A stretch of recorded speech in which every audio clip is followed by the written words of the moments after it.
10 বার হজ করার পয়সা আছে, হজেই গেল না, কখনো চলে গেল। ও যদি আল্লাহর দান মনে করতে পারে, আল্লাহকে দিয়েছে পরীক্ষা করার জন্য, এটা আমার কৃতিত্ব না, কষ্ট শুধু সে করে না, বাড়ির পাশের গরিব মানুষটা হয়তো সারা বছর মাটি কাটা কাজ মিস্ত্রি জোগাড়ে কৃষি কাজ করে, কষ্ট শুধু সে করে না, কষ্ট সেও করছে, আপনি করছেন। আল্লাহ আপনাকে পরীক্ষা করার জন্য দিয়েছে। যখন ছিল না তখন বলেছিলেন আল্লাহ দেন, আর এখন পেয়ে গিয়ে মনে করছে আমি এত কষ্ট করে ইনকাম করেছি, হজে যাবো। তাহলে কি কথার সঙ্গে কাজের মিলল? ওই জায়গাটা মিস্টেক হয়েছে না ভাই, যে আল্লাহর দান আল্লাহ আমাকে পরীক্ষা করার জন্য দিয়েছে। একটা ভেরি সিম্পল উদাহরণ দিই, চোখে একটা চশমা আছে না, আমি এসে বললাম একটা ছেলেকে এই গ্রামের, বাবু এটাকে ধরো, উঁচু করবো, চশমাটাকে ধরে ওর নিজের মালিক মনে করবে না হুজুরের চশমা মনে করবে? হুজুরের চশমা মনে করবে।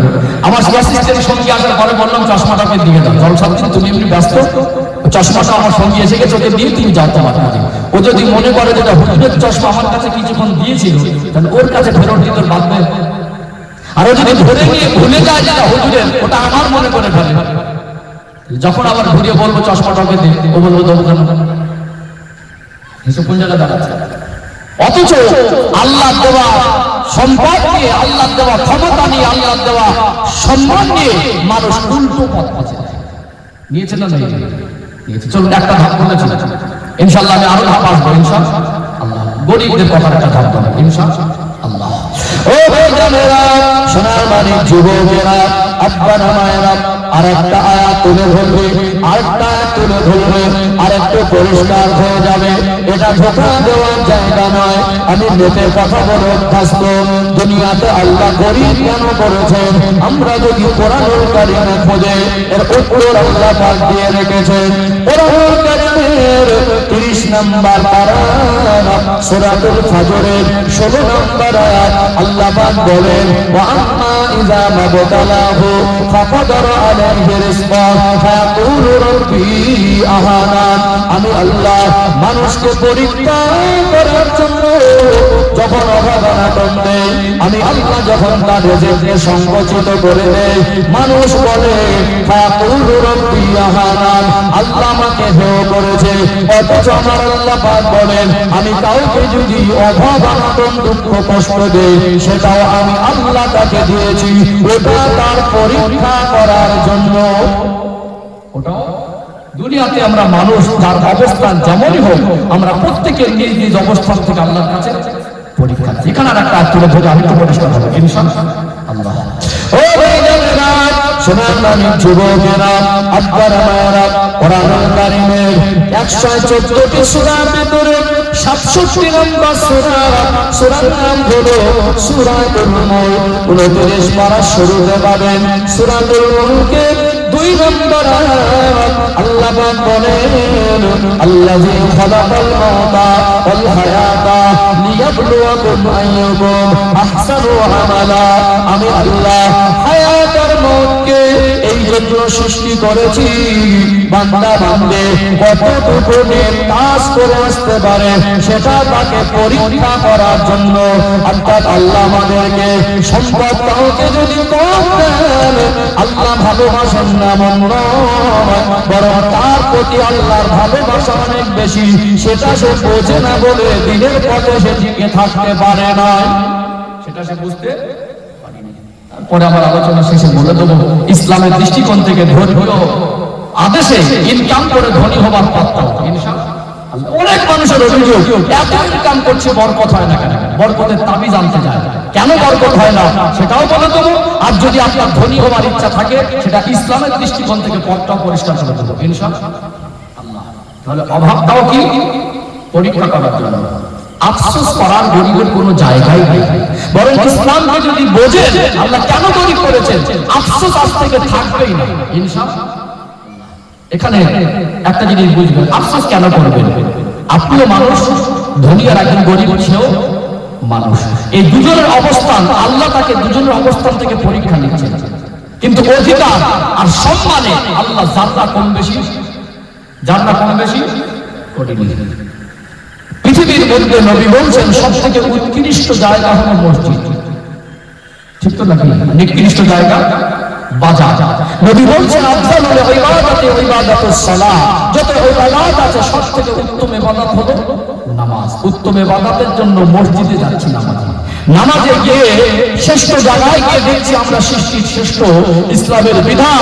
সারা পৃথিবীর মধ্যে এক নম্বর ধনী মানুষটা বলে গিয়ে যদি দেখে সামনের কাতারে সব থেকে গরিব মানুষটা বসেছে, হাত ধরে পিছনে যেতে পারবে? আল্লাহ শিক্ষা দিচ্ছেন, তুমিও মানুষ আর ও মানুষ। অর্থাৎ এখানে কোনো ভাগাভাগি চলবে না। তুমিও পরীক্ষার্থী, ও পরীক্ষার্থী। ও যেখানে দাঁড়িয়েছে ওখানেই দাঁড়াবে। তুমি ধনী বলে তোমার সম্মান বেশি, তুমি সামনে দাঁড়াবে, পিছনে যাবে, এই অধিকার ইসলাম কাউকে। আফসোস কেন করবেন? পৃথিবীতে যে কতদিন বেঁচে আছে সবকিছু আমার আমার মনে হয়। চোখ বন্ধ হয়ে গেলে আমার বলে কি পাবেন? পাবেন মৌত এমন এক জিনিস, রাজত্ব থেকে মানুষকে আলাদা করে দেয়। কি থেকে? পৃথিবীর এক নম্বর সেরা তার সারা বিশ্বে রাজত্ব চলে। মরে যাওয়ার পর রাজা থাকবে, মরে যাওয়ার পর চাকরিজীবী থাকবে, মরে যাওয়ার পর ধনী থাকবে, থাকবে না। মৌত এমন এক জিনিস, করোনার পোশাক থেকে নিজেকে আলাদা করে দেয়। এটাও খুলে ফেলে অন্য পোশাক পরিয়ে দেবে। সম্মানিত ভাইরা, মরে যাওয়ার পরে দেখবেন কোন পার্থক্য নেই। পৃথিবীর সেরা ধনী মানুষের যেমন কাফন, আর পৃথিবীর সেরা গরিব মানুষের তেমন কাফন। কোনো ভাগাভাগি না। ধনী হলে ওর জন্য আলাদা, গরিব হলে আলাদা। ইসলাম এখানে কেন অধিকারে কম বেশি? আবার দেখবেন একটা মানুষ, क्या तुम कब्रिस्तान के पास से कभी नहीं गुजरते? কখনো কি কবরের ঘর থেকে যাও না? ভাঙা কবরটা কি দেখো না? পৃথিবীতে যত জ্ঞানী মানুষ হোক, যত ধনী মানুষ হোক, নিজেকে যত মহান মনে করো, তার কবর যেমন হবে। একজন সাধারণ সাদা মানুষের পাপিও যদি হয়, মূর্খ যদি হয়, তার কবর পার্থক্য আছে? পার্থক্য নেই। আপনি জ্ঞানী বলে আপনার পাশে একজন যদি স্কুলে যাওয়ার সৌভাগ্য তার না হয়, দাঁড়িয়ে যায়, আপনি ওর পাশ থেকে রাগ করে সরে গিয়ে নামাজের কাতারে একা দাঁড়াতে পারবেন না। সামনের কাতার আগে পূরণ করতে হবে। অধিকারকে আল্লাহ কম বেশি করেছে? করেনি। যেদিকে অধিকারের সীমা লঙ্ঘন করে তার চরম যে পাপ, সেটাও তুলে ধরবে ইনশাআল্লাহ। ও ভাইজানেরা, সোনাবাড়ি যুবকেরা, আব্বার মায়েরা, এখানে আফসোস করার কিছু নেই। মাল সম্পদ আমরা দুনিয়ায় পরীক্ষা করার জন্য দেন। এই মাল সম্পদ মনে মনে সফল, আর একজন গরিব মনে ব্যর্থ, এটাও তো নয়। কোরআন শরীফ থেকে যদি দৃষ্টান্ত তুলে ধরে আরেকটু পরিষ্কার হয়ে যাবে। 5000 বছর আগের ঘটে যাওয়া ঘটনাগুলোকে আমার আল্লাহ আমাদের শিক্ষা দেওয়ার জন্য কোরআনুল কারীমের আয়াত বানিয়ে আমাদের জন্য দৃষ্টান্ত আল্লাহ বানিয়েছেন। আল্লাহ পাক একটা সময় এই দুনিয়ার জমিনে মিশরের একজন জালেম বাদশা, যার উপনাম আপনারা জানেন, যে ফেরাউনের নাম আপনারা শুনেছেন না শোনেন নাই? তার জীবনের বর্ণনা আমার আল্লাহ কোরআন শরীফে বর্ণনা করেছেন। আল্লাহ তাকে রাজত্ব দিলেন, ক্ষমতা দিলেন, জনসমর্থন অনেক বেশি ছিল, অনেক মাল সম্পদের মালিক হয়ে গেল, অহংকারী হয়ে গেল, সুনামগঞ্জের লিমিট ক্রস হয়ে গেল। নাফরমানি করতে করতে এই ফেরাউন বলতে লাগলো, জনগণকে বললো, আনা রব্বুকুমুল আলা, আমি হলাম তোদের খোদা, তোরা আমাকে রব বলে মানবে। এই বর্ণনা আমার আল্লাহ কোরআন শরীফে করেছেন না করেন নাই? এত সম্পদ, এত রাজত্ব, নিজেকে খোদা বলে দাবি করেছিল। এই জালেমকে কি সফল ব্যক্তিদের অন্তর্ভুক্ত করতে পারবেন? টাকা থাকলেই যে সফল, চাকরি থাকলেই যে সফল, দুনিয়ার মাল সম্পদ কোটিপতি হলেই যে সফল, আর গরিব হলে যে ব্যর্থ, এটাও তো আল্লাহর কাছে কে কতটা প্রিয় তার মাপকাঠি, সুন্নাত কতটুকু মানছে, আল্লাহর জন্য কতটুকু দিন মেনে চলছে। নহানি আবুদুনি হাদা সিরাতুল মুস্তাকিম। আল্লাহ বলেন, তোমরা আমার ইবাদত করো, এটাই তোমাদের জন্য সোজা পথ। অবস্থান যাই হোক, সোজা পথে আল্লাহ দেখিয়ে দেওয়া পথে যে কতটা নিজেকে প্রতিষ্ঠিত করছি, আমাদের জীবনে সফলতা তার উপর নির্ভর করছে। ঠিক বলছি না? বলছি আরেকটা দৃষ্টান্ত দেখি। আজকে পশু হাটে যাবেন, গরু ছাগল কিনতে পাওয়া যায়।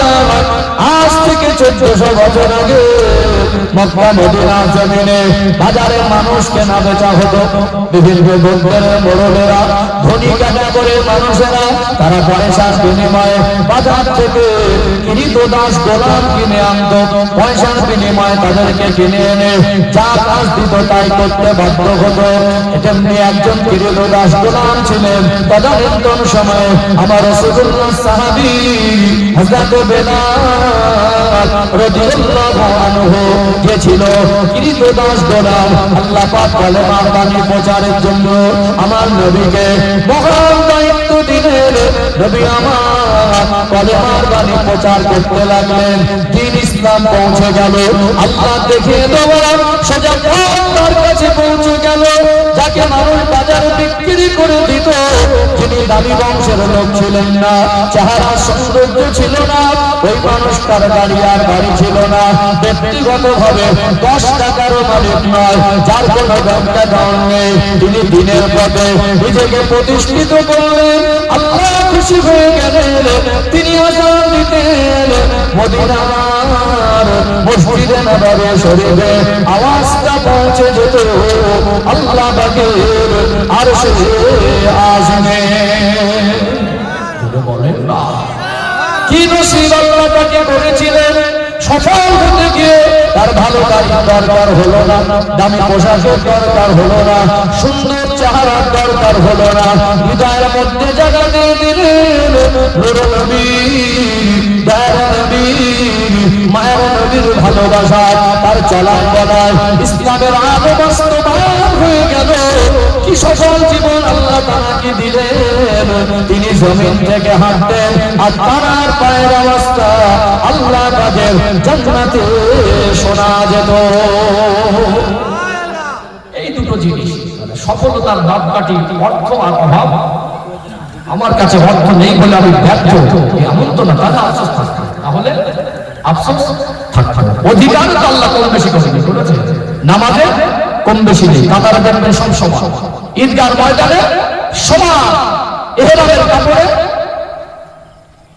অহংকার কিসের? ইন্নাহু লা ইউহিব্বুল মুস্তাকবিরিন। নিশ্চয়ই আমার আল্লাহ অহংকারীকে পছন্দ করেন না। অহংকারী পতনের মূল। অহংকার হলো আল্লাহর গায়ের চাদর। যে অহংকার করবে আল্লাহর চাদর নিয়ে টানাটানি করা, তার চরম পরিণতি আল্লাহ দুনিয়ায় তাকে বেইজ্জতি করে, আখিরাতে তাকে শাস্তি দেয়। অর্থাৎ এখানে বুঝতে হবে, হয়তো কিছু টাকার মালিক হয়ে এলাকার মধ্যে ভীষণ চিড়িং করে লাভ পাচ্ছে।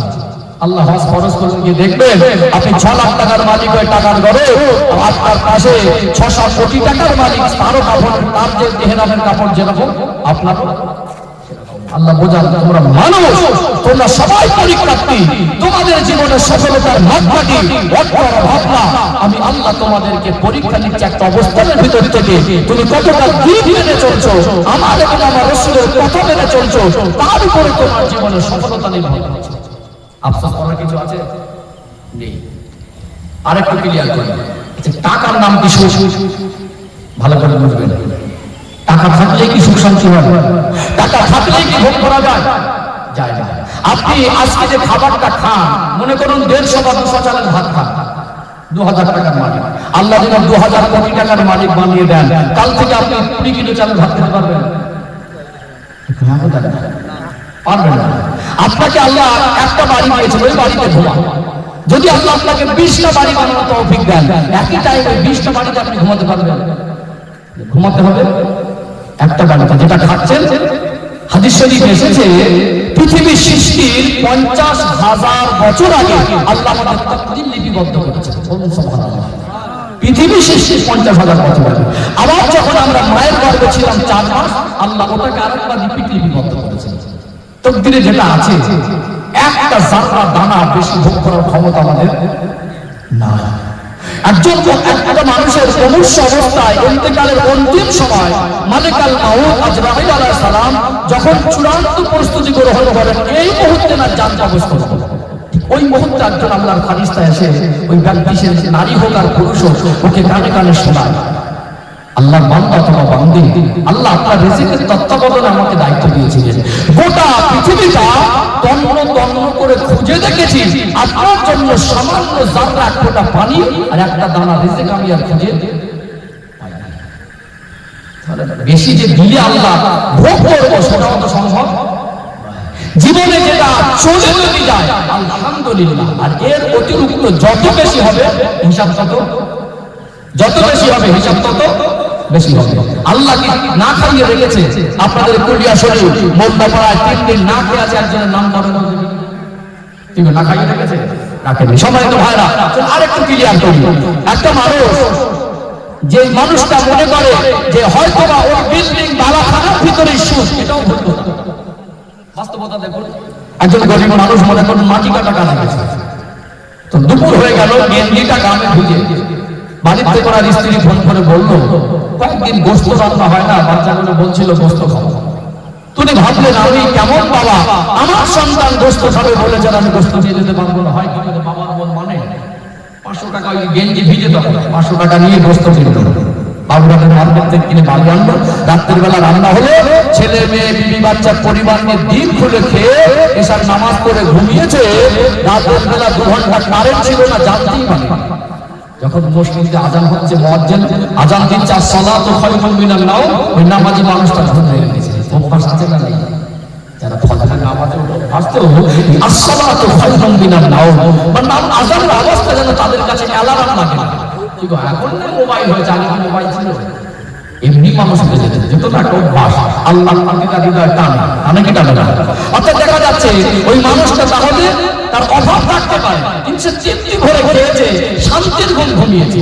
যাদের সুগার ডায়াবেটিস জিজ্ঞেস করেন, এমন একটা রোগ যাকে ধরেছে মরার আগ মুহূর্ত পর্যন্ত ছাড়বে না। কেউ বলে না আমার সুগার ভালো হয়ে গেছে, খুব ট্রিটমেন্ট করে ডায়েট করে খাওয়া দাওয়া কন্ট্রোল করে একটু সুগারটা কন্ট্রোল আছে। আর যদি মাতম বাড়ি করে যা ইচ্ছা তাই খায়, টাকা আছে বলে আগের মতো চলে, যদি ডক্টরের ফর্মুলা না খাওয়া দাওয়া কন্ট্রোল না করে, এই সুগার এমন এক মারাত্মক রোগ, আপনার শরীরের বিভিন্ন অঙ্গ প্রত্যঙ্গে ইফেক্ট করবে। হঠাৎ করে চোখ ঝাপসা, বুঝতে পারছেন না? আপনি বাড়াবাড়ি করবেন, যা ইচ্ছা তাই খাবেন, প্রেসার কন্ট্রোল হচ্ছে না, কিডনি ড্যামেজ হয়ে যাচ্ছে, সারা রাতে 20 বার পেশাব করতে হচ্ছে, মাঝে মাঝে ওই ওয়াশরুম টয়লেট পর্যন্ত যেতে যেতে কাপড়ে চোপড়ে হয়ে যাচ্ছে।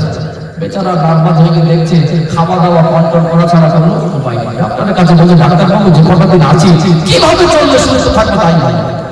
ডাক্তার বলছে ওই রাতের বেলা ছোট ছোট 2 পিস রুটি, 1 পিস খেলে ভালো হয়, 2 পিস ওই খাতে টাকা আছে, পয়সা আছে, ক্ষমতা আছে, অগাধ সম্পদ আছে, কটা খাবে, সামনে খাবার ঘুরছে, মনটা চাইছে খায়, কিন্তু খেতে টাকা থাকলে কি ভোগ করা যায়? আফসোস করার তো কিছু নেই। আফসোস করার কিছু আছে? আফসোস করার কিছু নেই। এখানে এটা বোঝাতে চাইছি, ওই যে বিল্ডিং মানে সুখ, যে মানুষটা 2 ঘন্টা কারেন্ট ছিল না, বুঝতেই পারেনি শান্তির ঘুম ঘুমিয়েছে। অনেক মানুষ এসি রুমে রাত 2টো বেজে গেছে, ঘুম আসে না, একবার আছে না? তাহলে বলুন এখানে আফসোস করার কিছু আছে? আমি আজ ইনশাআল্লাহ আমার প্রত্যেকটা কথা এই পর্যন্ত একটা শরীয়তের বাইরে কথা বলেছি, কাটি মারা কোনো কথা বলেছি, কারো কোনো বিপদের প্রয়োজন হয়েছে, ওই যারা সময়টুকু আমার কাছে নেই। আমি আরেকটু আগে মানে পরিষ্কার বলছিলাম যে 2 ঘন্টা 10 মিনিট 2 মিনিট মুছে দেওয়া যায় না, ধাপে ধাপে যেতে হবে, আগে পিছিয়ে করলে আগোচালা হয়ে যাবে। ইনশাআল্লাহ অধিকার দিয়েছি, অধিকার আল্লাহ কোনো কম করিনি। দেখুন অধিকার যেমন সম্মান একটা ব্যাপার আছে, আছে না? আপনি কি আফসোস করবেন আমাদের কাতারে এক জায়গায় জানাজার কাতারে আল্লাহ বোঝায় দিলেন, তুই তো বুঝিস না, অন্তত একটা মরা মানুষের জানাজায় গেছি, ওখানে ধনী গরিবের ভাগাভাগি, ওই যে কাফনটা পড়েছে ওই লাশটা তো সামনে থেকে চলে যাচ্ছে, কত সম্পদ ছিল, কত ক্ষমতা ছিল, কত দাপট ছিল, কত প্রভাব ছিল, কত বড় নেতা মনে করতো, ওই মানুষটাকে দেখ আজকে কত বড় অসহায়। অহংকার করিস না। কে তোকে গরিবের ঘৃণা করতে বলেছে? মানুষকে মানুষ মনে করে না। কুকুর দেখেছেন, কুকুর হন্য হয়ে গেলে আমাদের গেও ভাষা কি বলে, পাগলা কুকুর হন্য হয়ে গেছে। কিছু কিছু মানুষ পদ পেয়ে, ক্ষমতা পেয়ে, টাকা পেয়ে না চরিত্রটা হন্য কুকুরের মতো হয়ে যায়। কিছু হলে ধারে ধারে যাওয়া যায় না, গুরুজন মানে না, কিছু হলে তোর কোন বাবা আছে একটা মেরেছে আবার একটা মারবো যাবে, কিসের ক্ষমতা দেখাচ্ছে? আল্লাহ বলে জানাজার কাতারে শিখবি, কোনো পার্থক্য নেই। ওই মানুষটাকে দেখবে, দেখবি মরণের কথা মনে করবি, তোর একটা দিন সামনে ঠিক এই রকমই আছে। ঠিক বলছি না ভুল বলছি? অধিকারে নিয়ে আমাদের আফসোস নেই। যদি কেউ সীমা লঙ্ঘন করে তার কথাটা বলবো, সম্মানের কথাটা একটু বলি ইনশাআল্লাহ। আল্লাহ ও ভাইজানেরা, সোনামানি যুবকেরা, আব্বারা মায়েরা, কোরআনুল কারিমে আমার আল্লাহ পাক বলেন ইন্নামাল মুসলিমুনা ইখওয়া, আল্লাহ পাক বলেন নিশ্চয়ই যারা মুমিন তারা হলো পরস্পরে ভাই ভাই। আল্লাহ পাক পৃথিবীর ইমানদার মুসলমান দিবাকে একটা সম্পর্কে আবদ্ধ করে দিয়েছেন। এটা আমার আল্লাহর সিদ্ধান্ত। আপনি মুসলমান আর একজন মুসলমান, এটা হলো আপনার ভাই। নবী আমার সমাজ জবানে বলেন, আল্লাহ নবী জানিয়ে দেন, আল মুসলিম আখুল মুসলিম, আমি রাসূলুল্লাহ জানিয়ে দিলাম, একজন মুসলমান হলো আর একজন মুসলমানের ভাই। আল্লাহ নবী বলছেন, ও আমার সাহাবীরা, আপনারা কেমন ভাই ভাই? নবী আমার উদাহরণ দিয়ে সাহাবাদেরকে বোঝাচ্ছেন, আমি রাসূলুল্লাহ জানিয়ে দিলাম, একজন মুসলমান হলো আর একজন মুসলমানের জন্য আয়নার মতো। এই ভাই ভাইয়ের সম্পর্কের গুরুত্ব আল্লাহ নবী বোঝাতে গিয়ে সোনার সঙ্গে তুলনা করেন নাই, বরং আজকে 10 টাকা দিয়ে বাজারে একটা আয়না কিনতে পাবেন, 10 টাকা দিয়ে জুয়েলারি দোকানে সোনার অলংকার হবে না, ডায়মন্ড হীরা একটা দামি ধাতু। আল্লাহ নবী মুসলমানের ভাই ভাই এই সম্পর্ক বোঝাতে গিয়ে হীরার সঙ্গে তুলনা করলেন না, আসমান জমিন পাহাড় পর্বত সাগরের সঙ্গে তুলনা করলেন না। নবী আমার বললেন, একজন আর একজনের জন্য আয়নার মতো। আমার নবীর কথা কত দামি! কেন নবী আমার আয়নার মতো বলেছেন, একটু যদি ব্যাখ্যা করে অবাক হয়ে যাবেন। আল্লাহ নবী এই জন্য আয়নার সঙ্গে তুলনা করেছেন, একজন মুসলমান যদি আয়নার সামনে দাঁড়িয়ে দাঁড়িয়ে কাঁদে, কান্নারত অবস্থায় আয়নার সামনে যদি দাঁড়িয়ে যায়, নিজের কান্না আর আয়নার ভিতরে যে ছবি দেখা যাবে, ওই কান্নায় পার্থক্য হয় না। আয়নার সামনে দাঁড়িয়ে হাসবেন, নিজের হাসি আর আয়নার ভিতরে যে ছবি আছে, ওই হাসির মধ্যে পার্থক্য করা যায় না। আল্লাহ নবী বললেন, আমি আমার উম্মতকে এই রকম সম্পর্ক আবদ্ধ করে দিলাম, একজনের আনন্দে আর একজন আনন্দিত হবে, একজনের কষ্টে আর একজন কষ্ট পাবে। অর্থাৎ তোমরা যে ভাই ভাই, একজন মুসলমান আর একজন মুসলমান, কেউ যদি সুখে থাকে এ যেমন হিংসা করবে না, কাউকে যদি আল্লাহ তো সম্পদ দেন এ যেমন হিংসা করবে না, আর কেউ যদি কষ্ট থাকে ওই ধনী মানুষটা তার দিক থেকে মুখ ফিরিয়ে নেবে না। একজনের দুঃখ আর একজন দুঃখিত হবে, একজনের আনন্দ আর একজন আনন্দিত হবে। এটাই আমার নবী বলে গেছেন। ও ভাইরা, সোনাদানির যুবকেরা, আব্বারা মায়েরা, তবে সম্মানের বিষয়টা একটু তুলে ধরলে অবাক হয়ে যাবে। আল্লাহ নবী হুজুর আমার সোনার জবানে বলেন, আল্লাহ হাবিব জানিয়ে দিচ্ছেন, আল্লাহ ইয়ারহাম সাগীরানা ওয়ালা ইউআক্কির কাবীরানা ফালাইসা মিন্না। যে বড়কে সম্মান করল না, ছোটকে স্নেহ করল না, আমি রাসূলুল্লাহ জানিয়ে দিলাম, ও আমার উম্মতের অন্তর্ভুক্ত নয়। হাদিসটা অনেকবার শুনেছেন, কিন্তু বাস্তবতাটা বুঝতে হবে। নবী বলছেন, তোমার যদি বয়সের বড় হয় তাকে তুমি সম্মান করবে, আর ছোট হলে স্নেহ করবে, আর যদি না করতে পারো ফালাইসা মিন্না, তুমি আমার উম্মত। কত বড় কথা বলা! আমি বলি যদি আমি আপনার ছেলে, আপনি যদি বলেন তুই আমার ছেলে না, বুঝতে পারছেন না? আমি কি করবো? মার কাছে গিয়ে হঠাৎ একটা ছেলে যদি এসে বলে হারিয়ে গেছে একটা ছেলে, ছেলেকে যদি 20 বছরের ছেলে হারিয়ে যায়, ওই ছেলেটা 2 বছর পরে যদি ঘুরে আসে চিনতে পারবে না।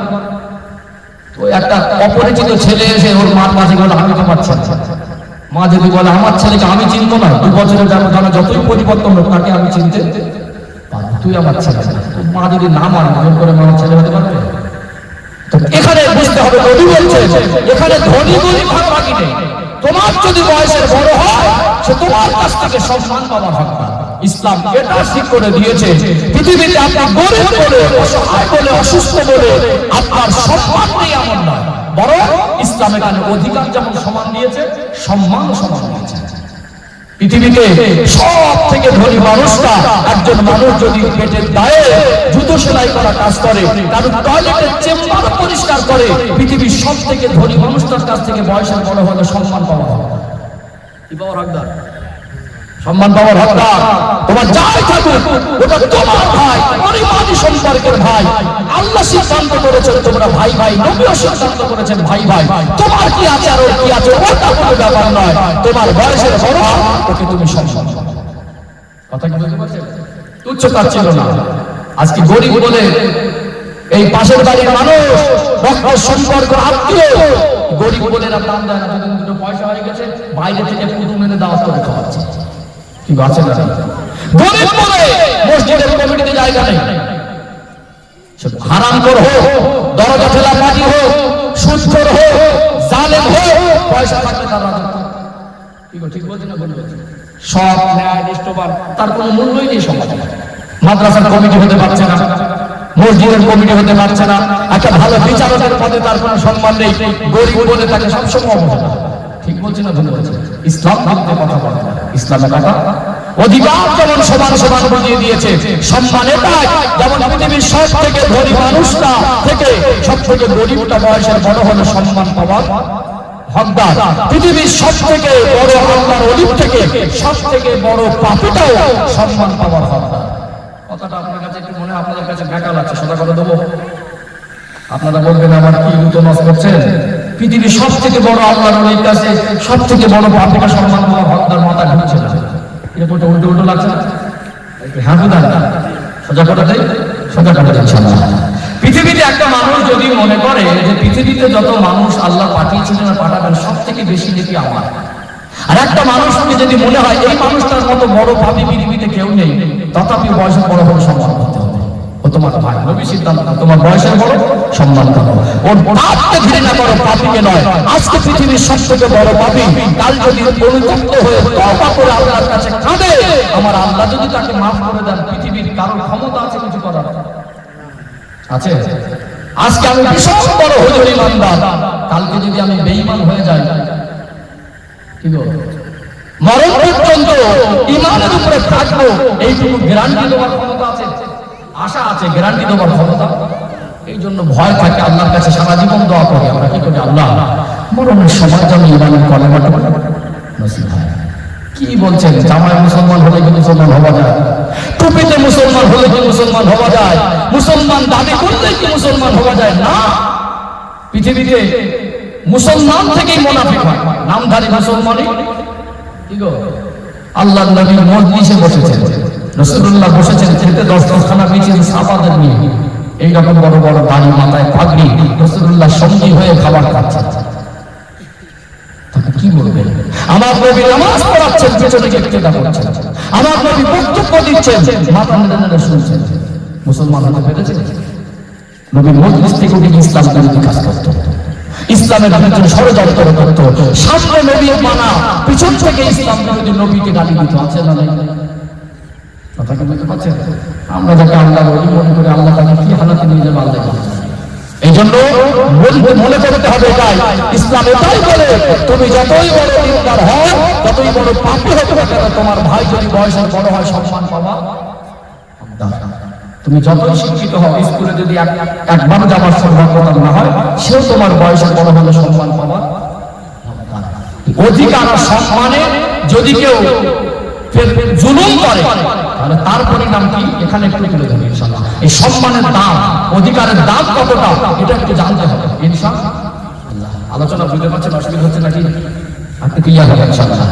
ও ভাইজানেরা, সোনার যুবকেরা, আব্বারা, মায়েরা, দুনিয়াতে একটা মানুষের সম্মান কত দামি, একজন ইমানদার মুসলমানের সম্মান কত দামি, তার সম্পদ আর রক্ত কত দামি, একটু তুলে ধরলে অবাক হয়ে যাবেন। আল্লাহ আমার আপনার নবী, নূর নবী, দয়ার মায়া নবীকে আমার আল্লাহ টোটাল 63 বছরের হায়াতে জীবন দিয়েছিলেন। কত বছর? 63 বছর। নবী আমার 63 বছরের মধ্যে 13 বছর মক্কায় আর 10 বছর মদিনায়, 23 বছর খেদমত করলেন। 23 বছর ধরে আমার আল্লাহ ইসলামের কমপ্লিট বিধানকে আমার আপনার নবীর উপরে নাযিল করে দিলেন। নবী আমার বাস্তবায়ন করলেন। আল্লাহ নবীর ইন্তেকালের 1 মাস আগে নবী জীবনে একবার ফরজ হজ করেছিলেন। নবী আমার বললেন, সাহাবারা, এখনো পর্যন্ত আমি নবী বিভিন্ন পরিস্থিতির কারণে ফরজ হজ করাটা আমার হয় নাই। যেহেতু ইসলামের 5টি মূল স্তম্ভের মধ্যে একটি হলো ফরজ, আমি রাসূলুল্লাহর মনটা চাই একবার ফরজ হজ করে ফরজ হজের আমলগুলোকে আপনাদেরকে সরাসরি দেখিয়ে দেব। নবী আমার বললেন, সাহাবারা এবছর আমি হজ আদায় করব। আল্লাহ নবীর সাহাবার সংখ্যা হলো টোটাল 25,000 লোকের মতো। যখন নবী আমার হজ আদায় করার ঘোষণা দিলেন, গোটা মদিনার অলিগলিতে খুশির জোয়ার বয়ে গেল। সাহাবারা বলতে লাগলেন, আল্লাহ পাক যদি আমাদের হায়াতে রাখেন, জীবনে বহুবার হজ আদায় করতে পারবে, তবে তার নবীর সঙ্গী হয়ে হজ আদায় করা এটা বড় সৌভাগ্যের হবে। বলুন তো, একজন ইমামের গলার কণ্ঠস্বর যত মধুর হোক, তিলাওয়াত যত বিশুদ্ধ হোক, তার পিছনে নামাজ পড়া, আর আল্লাহ পাক আমাদের নবীকে যদি হায়াতে রাখতেন, আমার রাসূল যদি ইমাম হতেন, নবীর পিছনে নামাজ পড়া, এই নামাজ পড়ার ভিতরে দুটো নামাজের মধ্যে তৃপ্তি আলাদা হতো কি হতো না? জীবনে মনে হতো যদি নবীর পিছনে একটু দূরে নামাজ পড়তে পারতাম, সাহাবাদের মধ্যে খুশির জোয়ার। জীবনে আল্লাহ হায়াতে রাখলে বহুবার হজ আদায় করা যাবে। আল্লাহ নবীর সঙ্গী হয়ে হজ আদায় করা এটা বড় সৌভাগ্যের হয়ে যাবে। 2 লাখ সাহাবাদের মধ্যে আমার রাসূলুল্লাহ সঙ্গী হয়েছিলেন 1,25,000-এর মতো সাহাবা। আল্লাহ নবীর 23 বছরের মেহনত দাঙ্গান মোবারক শহীদ হলো তায়েফের জমিন। আমার রাসূলুল্লাহ রক্তে লাল হয়ে গেল। আমার নবীকে কত জুলুম অত্যাচারের শিকার হতে হলো, কত সাহাবাদের জান মাল কুরবানি হলো। আজ রাসূল আমার এই লক্ষাধিক সাহাবাকে নিয়ে যখন আরাফা ময়দানে সমবেত হলেন, আরাফা ময়দানে নবী আমার যখন এক জায়গায় হলেন, এটা যেন মনে হয় আমার নবী জীবনে বড় সান্ত্বনা। হজের একটা শর্তের মধ্যে, একটা হজের শর্তের মধ্যে একটা হলো উকুফে আরাফা। আরাফায় অবস্থান করতে হয় কি হয় না? ওই আরাফা ময়দানে আল্লাহ নবী জাবালে রহমত পাহাড়ের পদদেশে দাঁড়িয়ে বিদায় হজের ভাষণ দিয়েছিলেন। আল্লাহ নবী যখন বিদায় হজের ভাষণ দিচ্ছিলেন, আমার আপনার নবীর পূর্ণিমার চাঁদের মতো চমকানো চেহারার দিকে তাকালেন। আল্লাহ নবী চোখ ভরা পানি, ওই বিদায় হজের ভাষণে এক একটা কথা মনে হবে পাহাড়ের থেকেও ভারী। আল্লাহ নবী সেদিন দিল খুলে সাহাবাদের কথা বলছিলেন। সবটা বলার ব্যাখ্যা করার অবকাশ নেই, যেহেতু আমার আলোচনার বিষয়বস্তু আমার আল্লাহ ধনী আর গরিব কেন করেছেন, এই বিষয়টাকে একটু পরিষ্কার করে দেওয়ার জন্য এই পয়েন্টটা একটু তুলে ধরে আল্লাহ নবী সেদিন বারবার বলছিলেন, আলবিদা আলবিদা আলবিদা। হতে পারে এটা আমার জীবনের শেষ বিদায়, আমি হায়াতে থাকবো, আবার হজ করবো, এত মানুষকে সামনে পাবো, এটা নাও হতে পারে। আল্লাহ নবীর কথা বলার ভঙ্গিমা, আল্লাহ নবীর উপস্থাপনের ধারায় সাহাবারা বুঝতে পারছিলেন আমার রাসূল হয়তো আমাদের মাঝে আর বেশি দিন থাকবেন না। আর বাস্তবতা এটা, ওই দিন আমার আল্লাহ কোরআনুল কারীমের সর্বশেষ আয়াতটাও নাযিল করে দিলেন। সূরাতুল মায়েদার 3 নম্বর আয়াত আমার আল্লাহ বলেন, আল-ইয়াওমা আকমালতু লাকুম দীনাকুম ওয়া আতমামতু আলাইকুম নি'মাতি ওয়া রাদিতু লাকুমুল ইসলাম দীনা। আল্লাহ পাক ঘোষণা দিলেন, আজ আমি দিনকে কমপ্লিট করে দিলাম, নিয়ামতকে পরিপূর্ণ করে দিলাম, ইসলামের উপরে রাজি খুশি হয়ে গেলাম। যারা বিশিষ্ট সাহাবী তারা কনফার্ম হয়ে গেলেন, আল্লাহ যদি দিন কমপ্লিট করে দেন, দিনের ভিতরে নতুন কিছু আইনের আর প্রয়োজন যদি না হয়, আল্লাহ যদি ইসলামের উপরে রাজি খুশি হয়, আর নিয়ামত যদি পরিপূর্ণ করে দেন, আল্লাহ প্রিয় হাবিব আমাদের মাঝে আর বেশি দিন থাকবেন না। গোটা আরাফা ময়দান কান্নার ডুবে গেল। নবী আমার সেদিন বায়ানের অংশ তুলে ধরছি, বলছিলেন, ও বাবা সাহাবীরা বলেন আজকে কোন দিন? সাহাবারা বলে, ইয়া রাসূলুল্লাহ এটা হজের দিন। নবী আমার বলেন, সাহাবারা এটা কোন মাস? এটা কি হজের মাস নয়? সাহাবারা বলে এটা হজের মাস। আল্লাহ নবী বললেন আজ আমি ঘোষণা দিলাম হজের দিন যেমন মহান, হজের মাস যেমন মহিমাপূর্ণ, আল্লাহর কাবা যেমন পবিত্র, প্রত্যেকটা মুসলমানের সম্পদ সম্মান আর রক্ত ওই রকম পবিত্র। জোরে বলুন সুবহানাল্লাহ। এই জিনিসটা এখানে বুঝতে হবে, শুধু শুনে গেলে হবে না। নবী বললেন হজের দিন যেমন মহান, হজের মাস যেমন মহিমাপূর্ণ, আল্লাহর কাবা যেমন পবিত্র, প্রত্যেকটা মুসলমানের সম্পদ সম্মান আর রক্ত ওই রকম দাম। 12টা মাসের মধ্যে 4টে মাস সম্মানিত, মিনহা আরবাআতুল হুরুম। সূরা তাওবার মধ্যে আল্লাহ বলেন 12 মাসের মধ্যে 4টে মাস সম্মানিত। এই 4টের মধ্যে একটা হলো জিলহজ। হজের দিন অবশ্যই মহান, কারণ ওই দিনে হজ, ওই দিনে কুরবানি, ওই দিনে ঈদ। তিনটা আমল একসঙ্গে। আবার দেখবেন নবী বলছেন আল্লাহর কাবা যেমন পবিত্র, তোমার কাছে তোমার ভাইয়ের সম্মান সম্পদ আর রক্ত এরকম হজের দিনের মতো, হজের মাসের মতো, আর আল্লাহর কাবার মতো। এই জিনিসটা একটু বুঝতে হবে। আল্লাহর কাবা ঘরকে একটু উচ্চারণ করি, পরিষ্কার হবে ইনশাআল্লাহ। সম্মান মর্যাদা কতটা, একজন মুসলমানের সম্মান সম্পদ আর তার রক্তের দাম কতটা, সেটা পরিষ্কার হয়ে যাবে ইনশাআল্লাহ। ও ভাইয়েরা, সোনামানি যুবকেরা, আব্বারা মায়েরা, জীবনে বহু জায়গায় ঘুরতে গেলেন, বেড়াতে গেলেন, দুনিয়ায় বহু জায়গায় ঘুরতে বেড়াতে যেতে মন চায়। ওখান থেকে ফিরে এসে ওই জায়গার বর্ণনা আপনি করে গল্প করে বোঝাতে পারবেন। মক্কা মদিনার অনুভূতি ভাষায় বোঝানো যাবে না। আল্লাহর কাছে দোয়া চাইবেন, আল্লাহ জীবনে যেন একবার কাবা বাইতুল্লাহ শরীফের মেহমান হতে পারি। আল্লাহর কাবাকে আল্লাহ কি নিয়ামত করেছে, পৃথিবীর শ্রেষ্ঠ জায়গা। ওই জায়গায় যাওয়া মানুষের কাছে স্বপ্নে এমন অনুভূতি, এই চামড়ার চোখ দিয়ে জান্নাতি নিয়ামত সচক্ষে দেখা যায়। আল্লাহর কাবা ঘরের যে দরওয়াজা, ওই দরওয়াজার নাম হলো মুলতাজাম।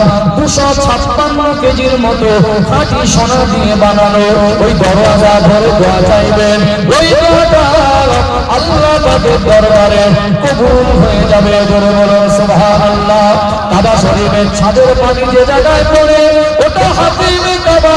ওই ছাদের পানি যে নল দিয়ে পড়ে ওটাও খাঁটি সোনা দিয়ে বানানো, ওটা মিজাবে রহমাত। ওই হাতিমে কাবায় 2 রাকাত নামাজ পড়তে গেলে লাইন দিতে হয়। 2 রাকাত নামাজ পড়ে দোয়া চাইবেন, ওটাও আল্লাহর কাছে কবুল হবে। ওই কাবা শরীফের যে কোণ থেকে তওয়াফ শুরু হয়, ওই কোণের দেওয়ালে যে পাথর দুনিয়ার কোন অংশ নয়, ওটা জান্নাতি পাথর হাজরে আসওয়াদ। ওই পাথরে চুমা দিলে বান্দার হকের গুনাহ ব্যতীত আমার আল্লাহ তার জীবনের সমস্ত গুনাহগুলিকে মাফ করে দেন। জোরে বলুন সুবহানাল্লাহ। মাকামে ইব্রাহিম জান্নাতি পাথর, যে পাথর আল্লাহ জান্নাত থেকে দিয়েছিলেন আল্লাহর কুদরতি ক্ষমতায় এমনি উঁচু হতো আর নিচু হতো। ইব্রাহিম আলাইহিস সালাম আত্মার কলিজার টুকরা হযরত নবী ইসমাঈল আলাইহিস সালাম কাবা ঘর সংস্কার করেছিলেন। ওই মাকাম ইব্রাহিমে 2 রাকাত নামাজ পড়ে আল্লাহর কাছে দোয়া চাইলে ওই দোয়াটাও কবুল হয়। আল্লাহর কাবায় গিয়ে মনে মনে হবে গোটা দুনিয়ার নাম থেকে মুছে যাবে। সব সময় 120টা রহমত আল্লাহ নাযিল করেন। তাওয়াফের মধ্যে 60টা, নামাজের মধ্যে 40টা, আর শুধু তাকিয়ে দেখবেন 20টা। জীবনে মনে হবে বহুবার চেষ্টা করেছি, হৃদয়টা পাথরের মতো শক্ত হয়ে গেছে, কান্নার চেষ্টা করে চোখে পানি আসে না। আল্লাহর কাবায় চলে যাবে। আল্লাহর কাবা আল্লাহকে নিয়ামত করেছে। কাবা শরীফের দিকে হাতটা তুলবে, আপনার মনে হবে যেন বুক ফেটে কান্না আসছে। জীবনে মনে হয় দোয়া চাইলে আল্লাহ কবুল করে কিনা। আল্লাহর কাবায় গিয়ে দোয়া চাইবে, আপনার মনে হবে আমার আল্লাহ আপনাকে হাতে কলমে বুঝিয়ে দিচ্ছেন। আমি আল্লাহর কাবায় যে কটা দোয়া চেয়েছি আজ আমার মনে হয় আমার আল্লাহ যে কটা বাকি আছে, যে কটা আমার চাওয়ার মধ্যে ছিল আল্লাহ যেন আমার হাতে কলমে বুঝিয়ে দিয়েছে। 1400 বছর ইতিহাস, নামাজের টাইম দেখে তো এক মুহূর্ত তো বন্ধ হয় না। এই 1400 বছরে আল্লাহর কাবা ঘরে পৃথিবী থেকে এত আসে, পৃথিবীর কোন দেশে যায় না। এই 1400 বছরে মহিলা পুরুষ একসঙ্গে তওয়াফ করে নামাজের সময় আলাদা সেপারেট জায়গা। হাজী সাহেবদের জিজ্ঞাসা করবেন তওয়াফের সময় এক জায়গায় ইহরামের কাপড় পরে। এই 1400 বছর এত মানুষের ভিড়, কোটি কোটি মানুষ মহিলা পুরুষ একসঙ্গে তওয়াফ করছে। কেউ কাউকে গালি দেয়নি, কেউ কাউকে ছোট বড় বলে না, কোন মহিলার দিকে কুদৃষ্টি দিয়ে দেখে না। কোনদিন ওই কাবা শরীফের যে মাকামে কাবা, এই কাবায় কেউ ঝগড়া করে না। বরং ওখানে গেলে মানুষের মধ্যে উঠে যায়। যদি কেউ ইহরামের কাপড় পরে 1400 বছর বেটা কেউ করেনি, আল্লাহর কাবাকে সামনে রেখে ঝগড়া গালাগালি আর মারামারি করে, এটা কি শুধু মারামারির গুনাহ না আল্লাহর কাবার হক নষ্ট করার গুনাহ? কেউ কি করবে? জীবনে স্বপ্ন থাকে, ওখানে গেলে বুক ফেটে কান্না আসে, আল্লাহ গুনাহ মাফ করে দেন, যেটার অনুভূতি ভাষায় বলা যায়। ওখানে গিয়ে 1400 বছরে কেউ মারামারি ঝগড়া করে, নারী পুরুষকে ধাক্কার, পুরুষ নারীকে ধাক্কা মেরেছে। 1400 বছরে 24 ঘন্টা তওয়াফ চলে নামাজের টাইম ব্যতীত। একটা এরকম কোন ঘটনার ইতিহাস পাওয়া যায় না। ওখানে মানুষ দেওয়ানা হয়ে থাকে। তারপরেও আপনি এখানে কাউকে গালি দিলেন, সেটা গালি দেওয়া। ওই গালিটা যদি মসজিদের মধ্যে দেন, মসজিদের হক নষ্ট হবে না? ইহরামের কাপড় পরে কেউ কাউকে গালি দেয় না, ঝগড়া করে না। আল্লাহ নবী বোঝাতে চেয়েছিলেন তোমার কাছে তোমার ভাইয়ের সম্মান, সম্পদ, রক্ত ওই রকম দামি, আল্লাহর কাবা যখন তোমার কাছে দামি, হজের দিন যখন তোমার কাছে মহান, হজের মাস যখন তোমার কাছে মহিমাপূর্ণ, তোমার ভাইয়ের সম্মান, সম্পদ, রক্ত ওই রকম দামি। যদি কেউ ক্ষমতার বলে গরিবের জায়গা দখল করলো বলে অসহায়, আর ও ক্ষমতাটা ব্যবহার করছে আল্লাহর দেওয়া ক্ষমতা, ওই মানুষটা হবে জালেম, মানে হবে মজলুম। আজকে দুনিয়ার আদালতে বিচার চলে না। দুনিয়ায় কেউ আপনি গরিব বলে আপনার পক্ষে নেই, বিচার হলো না। ক্ষমতার বলে তুচ্ছ তাচ্ছিল্য, কারোর নামে মিথ্যা কেস, কারোর উপরে জুলুম, কাউকে গালি, মা তুলে বাপ তুলে মুষ্টি তুলে কারোর উপরে ঢুকে যাওয়া, বুঝতে পারছেন না, কারোর টাকা বেড়ে খাওয়া। তাহলে আপনার ভাইয়ের সম্মান, সম্পদ, রক্ত যদি খরণ করেন, আপনি হবেন তার উপরে জুলুমকারী। বুঝতে পারছেন? আপনি তো ভাই ভাই, সম্মানের ক্ষেত্রে তো কোনো অধিকার আল্লাহ কম বেশি করিনি, নামাজের ব্যাপারে অধিকার আল্লাহ কম বেশি করিনি। যদি কেউ এই হক তিনটের মধ্যে একটাকে নষ্ট করে, নবী বলছেন এটা এমন মারাত্মক পর্যায়ের গুনাহ, এটা বান্দার হক নষ্ট হয়ে যায়। যদি আল্লাহ কাউকে পয়সা দেন, ওই মানুষটা যদি 70 লাখ মসজিদ বানিয়ে দেয়, কত লাখ? আর 70 বছরে যদি প্রতি বছর হজ করে, 70 বছরে প্রত্যেক দিন তাহাজ্জুদের নামাজের সিজদায় গিয়ে চোখের পানি ঝরে ঝরে যদি নামাজের মশাল্লা পাটি ভিজে ঘরে ভেজে ভিজে যদি বাইরে স্রোত করে যায়, 70 বছরের তাহাজ্জুদের চোখের পানি 70 বারের হজের নেকি আর 70 লাখ মসজিদ তৈরি করে দেওয়ার আমল ওকে জান্নাতে পৌঁছে দিতে পারবে না যতক্ষণ না একজন ভাইয়ের কাছে ক্ষমা চায়। কথা কি বুঝতে পারছেন? আজকে দুনিয়ার বিচার না পেলেও এই বিচারের আদালত শেষ না। আল্লাহর আদালত হলো যতক্ষণ না আল্লাহ এই বিচার বোঝাপড়া করে দেবে, দুনিয়ার ক্ষমতা দেখার চলে যাবে। তাহলে এই সীমা লঙ্ঘন করা, ক্ষমতার ব্যবহার করা, বুঝতে পারছেন, অর্থের বলে কাউকে ঘৃণা করা, তুচ্ছ তাচ্ছিল্য করা, কারোর উপর অবিচার করা, হিংসা প্রবণ হয়ে কারোর মান সম্মান ক্ষতি করা, বুঝতে পারছেন না? আমার কথাটা বুঝতে পারছেন? যতক্ষণ না ওর কাছে ক্ষমা চাইবে, যতক্ষণ না ওর কাছে ক্ষমা চাইবে, আল্লাহর কাছে যত বেশি রেখে নিয়ে যান, পৃথিবীর সব থেকে বেশি রেখে আপনার নামে আমালে থাকলেও আপনি জান্নাতে যেতে পারবেন না। বোঝাপড়া ওর কাছে হবে, আল্লাহকে ডাকবেন, বোঝাপড়া করবেন, তবে আপনি যাবেন। আর দুনিয়া যদি ওর কাছে ক্ষমা না চান, মরণ আগ পর্যন্ত যতই কান্নাকাটি করেন, আল্লাহ ওকে ক্ষমা করবেন না। এবারে বলুন, আপনার আফসোস করার কিছু আছে? আজকেও যদি গাছ ধরে চারা ঠেলে রাখে, আজ যদি মনের সম্পদটা ভাই দখল করে রাখে, আজ যদি কারোর জায়গা জোর করে ক্ষমতার বলে দখল করে বসে থাকে, আজ যদি একজন গরিব বলে তার নিজের পার্সোনাল অধিকার ছিনিয়ে নিয়ে তাকে ছোট বড় কথা বলে, তার উপরে ঢুকে যায়, মিথ্যা কেস মামলা দেয়, কারোর রক্ত ঝরায়, বলুন এ যদি ক্ষমতা করে ওর কোনো আমলকে জানাতে বলে দিতে পারবে? এখানে ইসলাম কথা বলে। আফসোস করার কিছু আছে? দুনিয়ার বিচার পানি তো কি হয়েছে? জান্নাতে যাবে, ক্ষমতা নেবে। ঠিক বলছি না ভুল বলছি? আজকে বর্তমান সময়ে সব থেকে একটা খারাপ বিষয় যেটা হলো, আমাদের এই সমস্ত বেল্টে কিছু যুবক ছেলে, এদের একটা বদ অভ্যাস হলো, একজন মানুষ সবার কাছে প্রিয় হয়, হয়নি? আমি কি আপনার কাছে প্রিয় হতে চাইছি? না, কখনো না। আমি আপনাকে খুশি করতেছি? কখনো না। আমি দায়িত্ব পালন করতেছি, দিন পৌঁছাতে। আমার কথা বলতে পারছেন? এই যে যতক্ষণ কথা বলেছি, একটা বাজে কথা বলেছি, শরীয়তের কথা বলেছি, এখানে আমার বক্তব্যের দ্বারা একজন কারো সম্মান ক্ষতি হোক, সেটা ইসলাম না। বুঝতে পারছেন না? সমালোচনা করে গঠনমূলক হবে, হিংস্র মনোভাব। সাধারণত পৃথিবীতে একটা বাপের 5টা সন্তানকে বাপ 5 দিকে নিয়ে যাচ্ছে, একদিকে এক জায়গায় রাখতে পারছে না। একজন আলেমের ভক্ত আরেকজন হলো, আরেকজনের হলো, কাউকে ভালো লাগলে কেউ মানলেন। আমি একজনের প্রতি ভিড় ছেড়ে দিলাম, আরেকজনের প্রতি। এইবারে আমার যারা ভক্ত, ওই আলেমটাকে কি না বলে গালি দিচ্ছে, ওই আলেমটাকে কি না বলে গালি দিচ্ছেন। আমি আলে ভক্তদের মধ্যে ঝগড়া মারামারি বাজিয়ে দিয়ে মিস করে ইবলিশ শয়তানের মতো মজা দিচ্ছে। আপনি জানেন এই মানুষটাকে আমার হয়ে গালাগালি দিতে যাচ্ছে, আমার ক্ষমতা নেই ওকে মারতে পাই আছে কি? আপনি তাকে চেনেন, আপনি কেন তাকে গালাগালি দিচ্ছেন? কেন তার নামে মিথ্যা অপবাদ দিচ্ছেন? কেন তাকে ছোট বড় বলছেন? সে যা করতে হবে ভাই, নিজের নিজের আলোচনা, আত্মসমালোচনা করুন। নিজে কতটা দিনের মতো প্রতিষ্ঠিত হয়েছেন, আপনার পরিবারের হক কতটা আদায় করেছেন, আল্লাহ আপনাকে দুটো সন্তান দিয়েছেন, সন্তানদেরকে কতটা দিনদার বানাতে পেরেছেন, আল্লাহ আপনাকে সন্তান দেয়নি, যুবক বয়স ইনকাম করছেন, আপনার বাবা মার হক কতটা আদায় করেছেন, আপনার ইনকাম অর্থ দ্বারা সমাজের কতটা উপকার হয়েছে, সেসব ভুলে গিয়ে একজন আর একজনের পেছনে কাটে না।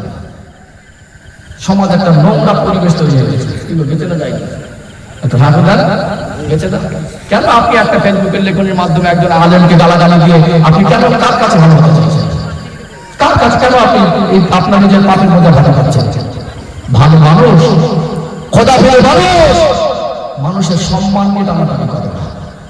নবী বলেছিলেন সেদিন চোখ ভরা পানি নিয়ে সাহাবারা, আমি রাসূলুল্লাহ এখান থেকে ঘোষণা দিচ্ছি, হজের দিন যেমন মহান, হজের মাস যেমন মহিমাপূর্ণ, আল্লাহর কাবা যেমন পবিত্র, তোমার ভাইয়ের সম্মান আর রক্ত ওই রকম দাম। তুমি পারো না একটা কথার দ্বারা তোমার ভাইকে অপমান করতে, তুমি পারো না হিংসাবশত হয়ে একজনকে বদনাম করতে, তুমি পারো না কারোর সম্পদ অবৈধভাবে দখল করতে, তোমার অধিকার ইসলাম দেয়নি, তুমি একজন গরিবের উপরে জুলুম করবে। যদি করো, গোনাটা কিরকম মারাত্মক গোনা বুঝতে পারছেন? আচ্ছা বল, আফসোসের কিছু আছে? আফসোসের কিছু আছে? আফসোসের কিছু? অধিকার বুঝেছেন, সম্মান বুঝেছেন, আল্লাহ সামান্য কম বেশি করেছে? বলছেন সম্মান পাওয়ার হকদার তোমরা সমান, সম্পদ বেশি কম, কবরে নিয়ে যাওয়া যাবে না। সম্পদ কি সফলতা? তাও না। তারপরে নবী বলেছিলেন কি, আয়না সাথে কি বললেন? আমি এখানে একটা ধনীদের একটা পাঠ সমাপ্ত করি ইনশাআল্লাহ, কারণ আমার প্রাথমিক বক্তব্য যে পাঠটা ছিল ওটা তো শেষ না, বলেছিলাম এক ঘন্টা করে বলবো। তখন কিছু মানুষের মনে হবে যে তাহলে হুজুরের বক্তব্য তো ধনী বিরোধী, ইসলামে কি অর্থ বিরোধী কথা আছে না? আমার বক্তব্য তখন পুরো শেষই কি কারণ কেটেছিলাম কি না? সম্মানিত ভাইরা, আমি নিখোঁজ হতে বলে থাকা অর্থের দরকার আছে না? কত কাফের মুশরিক জালেম কোটি কোটি টাকা দিয়ে ভোট বিলাস করছে, সব মুসলমানকে ভিক্ষা খুলিলে ঝরবে না। আমার ভাই চাকরিজীবী হোক, আমার ভাই প্রতিষ্ঠিত হোক, একজন এমবিবিএস ডক্টর হোক, একজন উকিল হোক, একজন জজ হোক, একজন শিল্পপতি হোক, একজন মন্ত্রী হোক, একজন রাষ্ট্রপতি হোক, সেটা আমার কওমের না। আল্লাহ তাকে টাকা দিলে আল্লাহ যাকাত ফরজ করবে, টাকা দিলে হজ ফরজ করবে, টাকা দিলে কুরবানির আদেশ দেবে। ওই টাকাটা শুধু ওর না, ওই টাকায় গরিবের উপকার হবে। আপনার মনে করুন একজন গরিব মানুষ দিন আনা দিন খাওয়া 30,000 টাকা ঋণের বোঝা মাথায়, মসজিদের ছাদ হবে। ওকে যদি বলি ভাই মসজিদ তো আমার গ্রামে, তো আপনি গ্রামের মানুষ, আপনার 1000 কোটি টাকা দিতে হবে, 10,000 টাকা দিন আর সংসার চলে না, 20,000 টাকা দিতে পারবেন? মন থাকলেও পারবে না। যদি আমার একটা ভাই কয়েক হাজার কোটি টাকার মালিক হয়, প্রত্যেক মাসে কমপক্ষে যদি তার 5 লাখ টাকা লাভের টাকা ইনকাম থাকে, ওই লোকটা যদি দিনদার ভালো মুসলমান হয়, গ্রামের মানুষ যদি বলে আপনি আমার গ্রামের মানুষ একটা মসজিদ হবে, আপনি কিছু দেন, ওকে পেশাপাশি করা লাগবে। জানে তো গরিব মানুষটার মন আছে কিন্তু টাকা, বলবে ছাদের খরচাটা না আমি দিয়ে দিচ্ছি, বাকিটা তোমরা করো, বলবে কি বলবে? তাহলে আমি একটা দিনের কাজ করতে না পারলে আমার ভাই দ্বারা হবে। আমার আল্লাহ অর্থ দিয়ে দিয়েছে আমার মেয়েকে 7 লাখ 8 লাখ 10 লাখ টাকা খরচা করে ভোগ বিলাসের সঙ্গে বিবাহ দেবে জাঁকজমক করে। মেয়েটার বয়স 20 বছর, বলেছিলাম বেশি বয়স করব না, বিয়ে হয়ে বয়স হয়ে গেলে বিয়ে দেবো, ভালো ছেলে খুঁজেছি। আমার বাড়ির পাশে একটা এতিম মেয়ে আছে, যার বাবা চলে গেল ছোটবেলায়, মা অসুস্থ। ওই মেয়েটার বয়স প্রতি বছর 1 বছর করে বাড়ছে, 22, 23, 24, 25। ওই মেয়েটার বিবাহ দরকার আছে মানে নবী যদি বলেন আয়না শোনো, তাহলে ওর কষ্টটাকে আমাকে কষ্ট মনে করে নিতে হবে। তাহলে আপনাকে যদি বলি আপনার বাড়ির পাশের এই মেয়েটাকে বিবাহ দেবো 50,000 দান, আপনি বলবেন 30,000 টাকা দেন, আমার নিজের ঘুম হয় না, দেবো কোথা থেকে? মন থাকলো 10জন যদি চাকরিজীবী থাকে, ওদেরকে যদি বলা হয় মাসে 1 লাখ টাকা করে আপনার ইনকাম, আপনারা 10,000 করে একটা মাসের টাকা যদি দেন, একটা 3 বাচ্চা দিতে হবে। তাহলে আমি যেটা পারবো না, আমার ভাইয়ের দ্বারা সেটা হবে। এই যে জলসা করলে এমনি হয়েছে না খরচা লেগেছে? হাঁটু জানা এমনি হয়েছে না খরচা লেগেছে? তাহলে আপনার কম আছে, আপনি কম দিলেন, যার বেশি আছে বেশি বেশি দিলেন। টাকারও দরকার আছে না? সব ভুলবে না। পেটে পাথর বেঁধে থাকে, নিজে একবেলা না খেয়ে থাকে, সন্তানকে মানুষ করে। আজকে বিভিন্ন মানে সরকারি অফিসে গেলে, বিভিন্ন আদালতে গেলে একটা ছোট কাজের জন্য কত হ্যারাসমেন্ট। কিছু মানুষ তাদের চারা মানুষ তাদের ভিতরে মনুষ্যত্ব বেঁচে নেছে। ঠিক বলছি না ভুল বলছি? ব্যাংকে গিয়ে দেখুন না, আমার টাকা আমি রাখবো, আমার প্রয়োজন আমি তুলবো, যেমন মনে হচ্ছে ওরা আমাদের ভিক্ষা দিচ্ছে। চাকরি করতে পারে আমাদের টাকা থেকে, ওরা ব্যবসা করে খেয়ে ওদের বেতন ওই টাকায় চলে। বুঝতে পারছেন না? আপনার টাকা আপনি আনতে যাবেন, আপনাকে যেন চেনেই না, আপনাকে মানুষ মনে করেন আপনি ভিক্ষা করতে গেছেন, ওদের মালিক আপনাকে দিচ্ছে। মানবতা আছে ভিতরে। একজন বয়স্ক মানুষকে সম্মান করে না। তাহলে আমার একটা ভাই যদি একটা ভালো পদে চাকরি করে, আমার একটা ভাই যদি উকিল হয়, আমার একটা ভাই যদি রাষ্ট্রপতি হয়, একজন মন্ত্রী হয়, অন্তত তার কাছে গিয়ে লাঞ্ছনার শিকার হবো না, তার কাছে গিয়ে ঘৃণার শিকার হবো না, তার কাছে গিয়ে ছোট হবো না। অন্তত মন খুলে বলতে পারবো, ভাই দরকার টেনেছিলাম, আপনার যেটা লিগাল ভাবে হয়, আইনত ভাবে যেটা হয়, সেটা আপনি আমাকে সাহায্য করুন। বলা যাবে কি যাবে না? কি বলতে হলে কি ধনী বিরোধী হয়ে গেল না? ধনী বিরোধী বক্তব্য আল্লাহ আমার ভাইকে আরো দিন। নবীর জন্য তো বলেছেন আয়না, আয়না শুধু এমনি বলেন 10 টাকায় আয়না কিনতে পাওয়া যায়। এই কথার গভীরতা অনেক বেশি। আমি আমার একটা ভাইকে উপকার করতে না পারলে, আমার ভাইয়ের থাকলে তার দ্বারা উপকৃত হবে। ও ধনী হচ্ছে, হিংসা করা যাবে না। কিন্তু মনে করে আমি একলা মাথা চেনাতে উঠবো, আর কেউ যেন না উঠে চেনার চেষ্টা করে, কেউ কেউ উঠলে আবার পিছন থেকে টানার চেষ্টা করে। এটাও ইসলাম না, এটাও ইসলাম না। আপনি আফসোস করবেন কেন? আমি বলেছিলাম বরকত কেন হয় না, কয়েকটা কথা বলতে হবে। কেন উন্নতি হয় না? সব দোষ কপালে দিলে হবে না।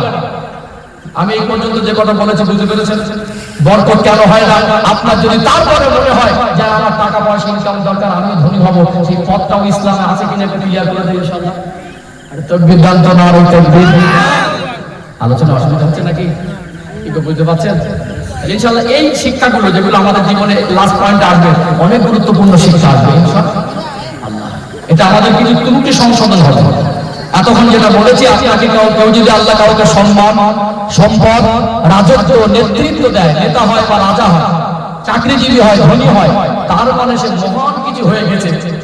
আল্লাহকে অনেক কিছু মনে দাম বাড়িয়ে দিয়েছে। তোমরা আল্লাহর কাছে তিনিই দামি যার আমল ভালো, আল্লাহর কাছে তিনিই দামি যার ঈমান ভালো। বুঝতে পারছেন না? ওসব কিছু না, আপনার কি আছে না সব কিছু না। আমি কয়েকটা পয়েন্ট একটু বলি ইনশাআল্লাহ, সময় মনে খুব বেশি পাবো না, আর টাইমের আগে যদি বক্তব্য ছিল দেবো, আপনি এখন ব্যাপার না। আমি আছি যে কথা বলতে আমারও যেটা বলেছিলাম সাবজেক্টটা পুরো করবো ইনশাআল্লাহ। ও ভাইজানেরা, সোনার মানিক যুবকেরা, আব্বারা মায়েরা, যদি আল্লাহর মনে হয় আমি দুনিয়াতে এত কষ্ট করে আমার কেন বরকত হয় না, এত ইনকাম করে পয়সা কেন রাখতে পারি না, কেন আমার বরকত হয় না, আজ অধিকাংশ বহু মানুষ বলে আমার কপাল খারাপ, কপালের দোষ দিয়ে বলে আমার নসিবটা খারাপ, আমার কপালে আল্লাহ সুখ শান্তি দেয়নি। কিছু কিছু মানুষের অভিযোগ বরকত কেন হয় না, একটু একটা কথা বলে দেয়, আর বরকত কোন পথে হবে সেটাও আপনাকে বলে দেবো। আল্লাহ পাক কোরআনুল কারীমে বলেন, আমার আল্লাহ জানিয়ে দেন, লা ইন শাকারতুম লা আযীদান্নাকুম, বান্দা বান্দে তোমরা আমার নিয়ামতের যদি শুকরিয়া আদায় করতে পারো, আমি আল্লাহ তোমাদের জন্য আমার নিয়ামতকে বৃদ্ধি করে দেব। জোরে বলুন সুবহানাল্লাহ। নিয়ামতের শুকরিয়া আদায় করা, তার মানে একটা শিক্ষার থেকে আল্লাহ দেওয়া নিয়ামতকে কদর করা, কি করা, সম্মান করা।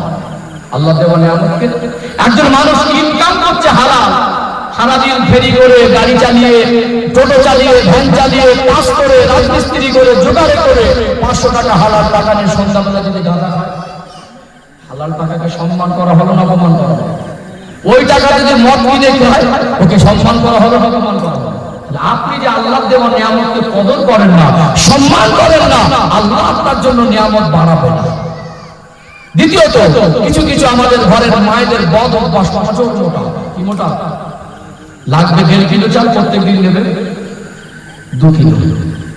বিশ্বাস করুন, প্রত্যেকটা প্রতিষ্ঠিত মানুষ, পুরুষ মানুষ প্রতিষ্ঠিত হতে গেলে 2 জন নারীর সহযোগিতা লেগেছে অতি কম সময়। ব্যতিক্রম কেউ হয়ে গেছে আলাদা কথা। এক হলো মা, আর এক হলো স্ত্রী। এক হলো মা, আর এক হলো স্ত্রী। সম্মানিত ভাইরা, মা যদি ভালো না হয়, সন্তানের জীবন ভালো গঠন হওয়া কঠিন। আর স্ত্রী যদি ভালো না হয়, সাংসারিক জীবনে সুখী হওয়া নজর মোটা। যা দেবে নেই নেই, প্রত্যেক দিন খাবার নষ্ট আছে না? স্বামী যে কষ্ট করে আনে, চারটা একটু কম, লাগবে 1.5 কিলো সবজি নেবে, 2 কিলো খাবার নষ্ট, নজর মোটা, যা দেবে নেই।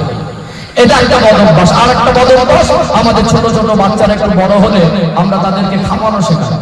অবশ্যই শেখাতে হবে। ছোট বাচ্চা, তাকে খাবার দিলে ওই খাবার কাটতে যতটা ছড়াচ্ছে তার থেকে বাচ্চাটা 13 বছর 14 বছর বয়স হয়ে গেছে, এখন ভাত ছড়ানো অভ্যাসটা বন্ধ করতে হবে। বাবা মা যারা চোখ থাকতে অন্ধ, আপনার বাড়ি গিয়ে বড় বড় বাচ্চাগুলো ভাত ছড়িয়ে দিচ্ছে কেন ভাই? কেন? আল্লাহ নবী বলেছেন দস্তরখানা বিছিয়ে খাওয়া সুন্নাত। দস্তরখানা বিছানোর উদ্দেশ্য হলো একটা খাবার পড়ে পড়ে যেন উঠিয়ে খাওয়া যায়। কি পড়ে গেলে আমরা দস্তরখানা বিছাই, ওই হাড় হাড় মাছের কাটা ফেলা ফেলা। একটা দস্তরখানা ধুইনি, একবার দিয়েছিল, আবার 15-20 দিন ওইভাবে মুড়ে রেখেছে, ওটা দুর্গন্ধ বের হচ্ছে। সেই সমস্ত ওই যে বসির গায়ে, হাড়ের গায়ে যে লেগে থাকা যে এঁটোগুলো, ওগুলো পচে ভিক্টোরিয়া জীবাণু হয়ে গেছে। ওটাই যদি বিছিয়ে দেয়, ওতে খাবার পড়ে গেলে খেলে তো রোগ হবে। আমরা দস্তরখানা বিছানোর উদ্দেশ্য বুঝি না। একটা বাচ্চা খাবে, যতটা 3 বার ভাত দেন, নজর মোটা, নেবে বেশি করে আর নষ্ট করবে নাকি কাঞ্জে হইল। একটু তাবিজ দানটা বরকত হয় না। আল্লাহ তোমার নিয়ামতকে কদর করো, আল্লাহ তার জন্য বরকতের দরজা খুলে দেবে ইনশাআল্লাহ। আল্লাহ। দ্বিতীয়ত একটা পয়েন্ট বলি, সম্মানিত ভাইরা, বরকত আরেকটা না হওয়ার কারণ কি জানেন? আজকে সন্তান সব কাজে টাকা খরচা করার জন্য টাকা হবে, বাবা মা ক্ষেত্রে বোঝা হয়ে যাবে। আছে না নাই? সব জায়গায় মোবাইল রিচার্জ হবে, ঈদের সময় 500 টাকার চুল কাটিং দেবে, সারাদিনে 10টা টেরেঙ্গা গুটকা খাবে, সেই টাকা হবে। আর বুড়ো বাবাটা এক মুঠো ভাত খায়, ওই বুড়ি মাটা এক মুঠো ভাত খায়, এদের বেলা বোঝা হয়ে যাবে। 3টে ছেলে আর 3টে বৌমা, এই ছেলে আর বৌমা মিলে বুড়ো মানুষটাকে ঠেলাঠেলি করছে। কি বলছে জানেন? ও যায় না, আমি দেবো কেন? ও দেখে না, আমি দেখবো কেন? এই ঠেলাঠেলি, বুড়ো বাবা আর মাটা বোঝা হয়ে গেছে। আজকে জলসা হলে এখন তো কুটুম 1,500 টাকার বাজার করবে, আব্বাকে 200 টাকা চা খাবার কজন ছেলে দিয়েছে? শালি ভাইয়া ভাই আসবে, শ্বশুর শাশুড়ি আসবে, বন্ধু বান্ধব আসবে, ওখানে বলবে না পয়সা নেই। কিন্তু আব্বা যদি চায় 200 টাকাটা বোঝা, আব্বা 200 টাকা চাইবে বলে ছেলেটা বার মেরে মেরে ঘরে। যদি ছেলে তার বাবাকে দিতে চায় তো বৌমা ম্যাজিক দেখায়। ম্যাজিক বলছেন, ম্যাজিক ওই খেলা থেকে ওষুধ বিক্রি করতে গিয়ে ফুলের কালার পাল্টা। ছেলে তার বাবাকে 200 টাকা দেবে, বৌমার মুখটা ভারী হয়ে যাবে। মুখটা ছিল 2 কিলো, হয়ে যাবে 4 কিলো। ছাতি মেরে কথা বলবে, মুখ ফেটে যাচ্ছে, আমার ভাব দেখাবে কেন বাপের বাড়ি থেকে এনে দিচ্ছে। আছে না নেই? আছে না নেই? আমার ভাব দেখাবে কেন বাপের বাড়ি থেকে এনে দিচ্ছে। ওই শালি আর ভাড়া ভাই আসলো, 2000 টাকার বাজার করলো, তখন তোমার তো মুখটা ভার হয়ে। শ্বশুর আর শাশুড়ি এসেছিল, 1,500 টাকার বাজার করেছিল, তখন তো তোর মুখ ভার হয়নি। বাবাকে দিয়েছে তো মুখ ভার হয়ে যাচ্ছে। বাপের বাড়ি থেকে এনে দিচ্ছে নাকি? অধিকার আছে না নেই? এখন কিছু নির্লজ্জ ছেলে আছে, কি বলে জানেন? বাবার উপরে বলছে, তুমি আমার জন্য কি করেছো? কি বলছে? একটু হ্যাঁ বুঝান, তুমি আমার জন্য কি করেছো? বলছে না পোষায় তো আলাদা করে দাও। লাইন বুঝতে পারছেন না? না পোষায় তো আলাদা করে দাও, আমি তোমার সংসারে থাকবো না। তুমি আমার জন্য কি করেছো? আপনি উত্তর দিতে পারেন না, নির্লজ্জ সন্তান জীবনে হিসাব হবে। আমি তো হিসাব করে কথা বলা মানুষ, লাস্ট পয়েন্টে দুটো একটা কথা বলে দিই। আজকে যা জিনিসপত্রের দাম, 100 টাকায় 3 বেলা খাবার হবে।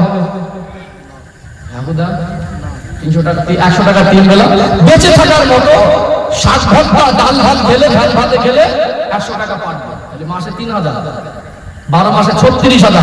20 বছর পর্যন্ত তো বাপের ঘরে খায়, তার আগে তো বাপ মা তাদের কামাই খায় না।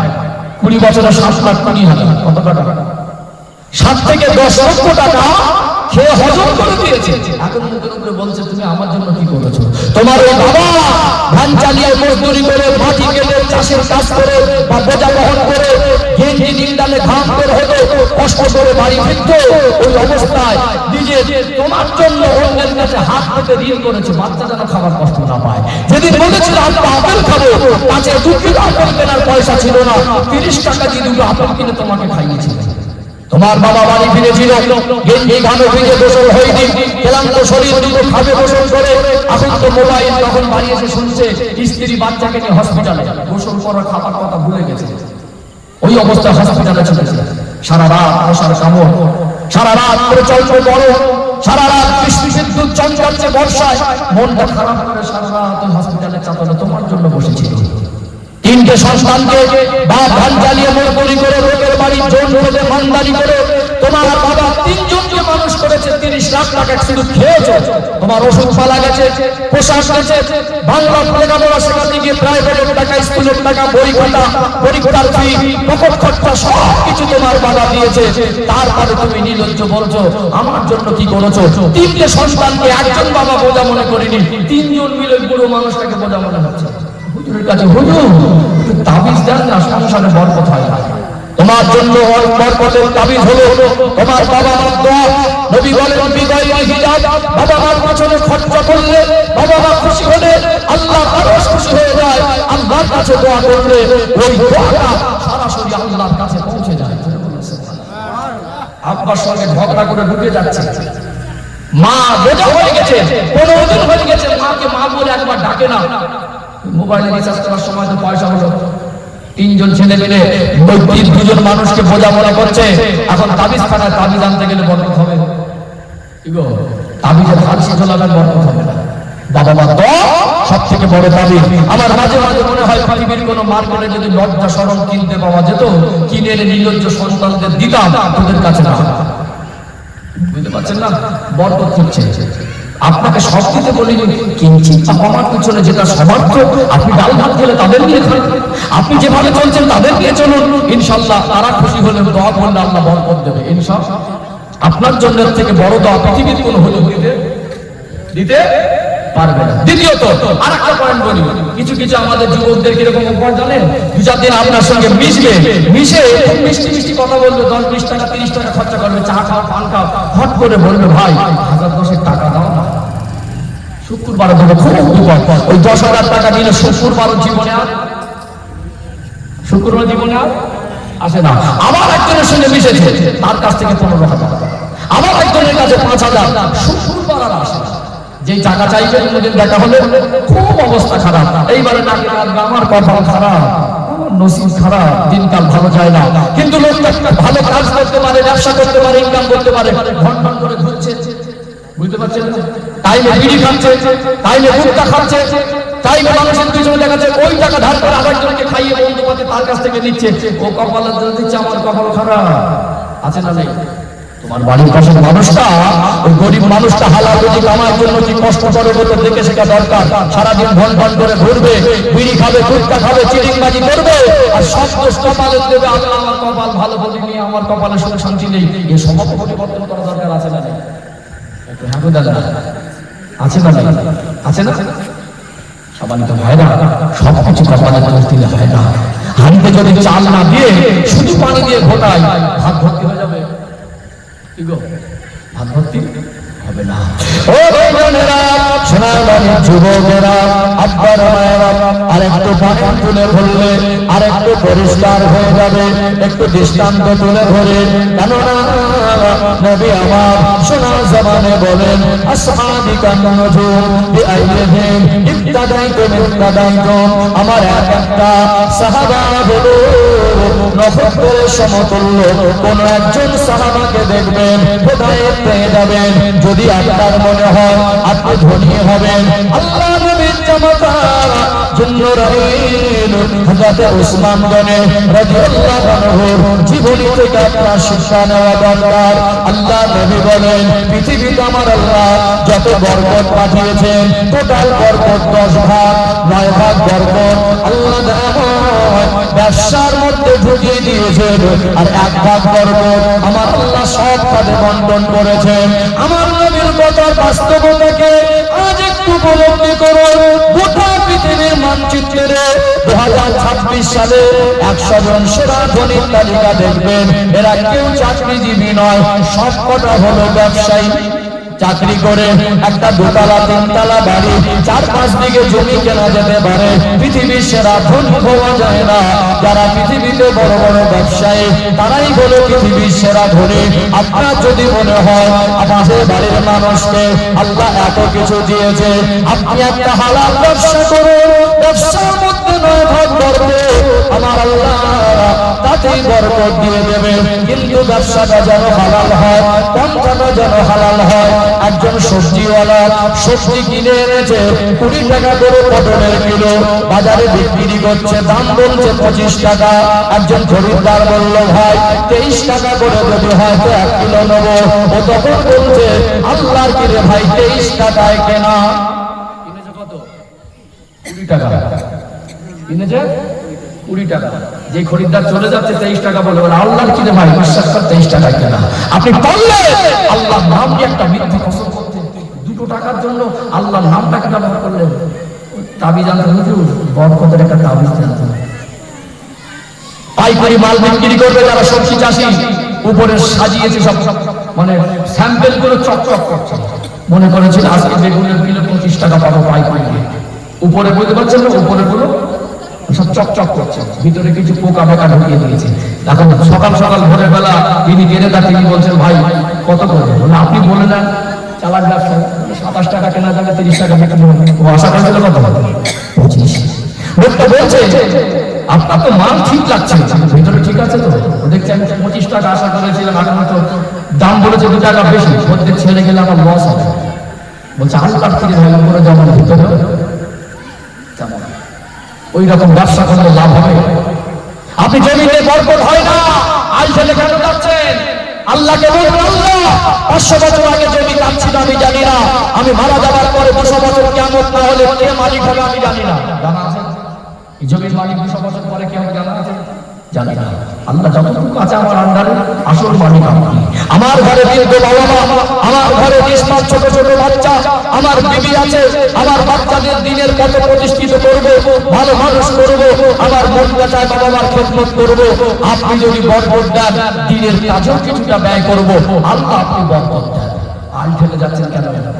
আপনার ক্ষমতা আছে একটা ধান থেকে 20 পাতা বার করা, আল্লাহ যদি চায় 20 পাতা হবে, ওই একটা বীজের গোড়া 10টা 20 পাতা হবে। ফেলে দিলেন একটা ধান, 7-8টা থেকে 15টা ধানের শীষ হবে। আল্লাহ যদি না চায় তো ধান হলেও চিড়ে হয়ে যাবে।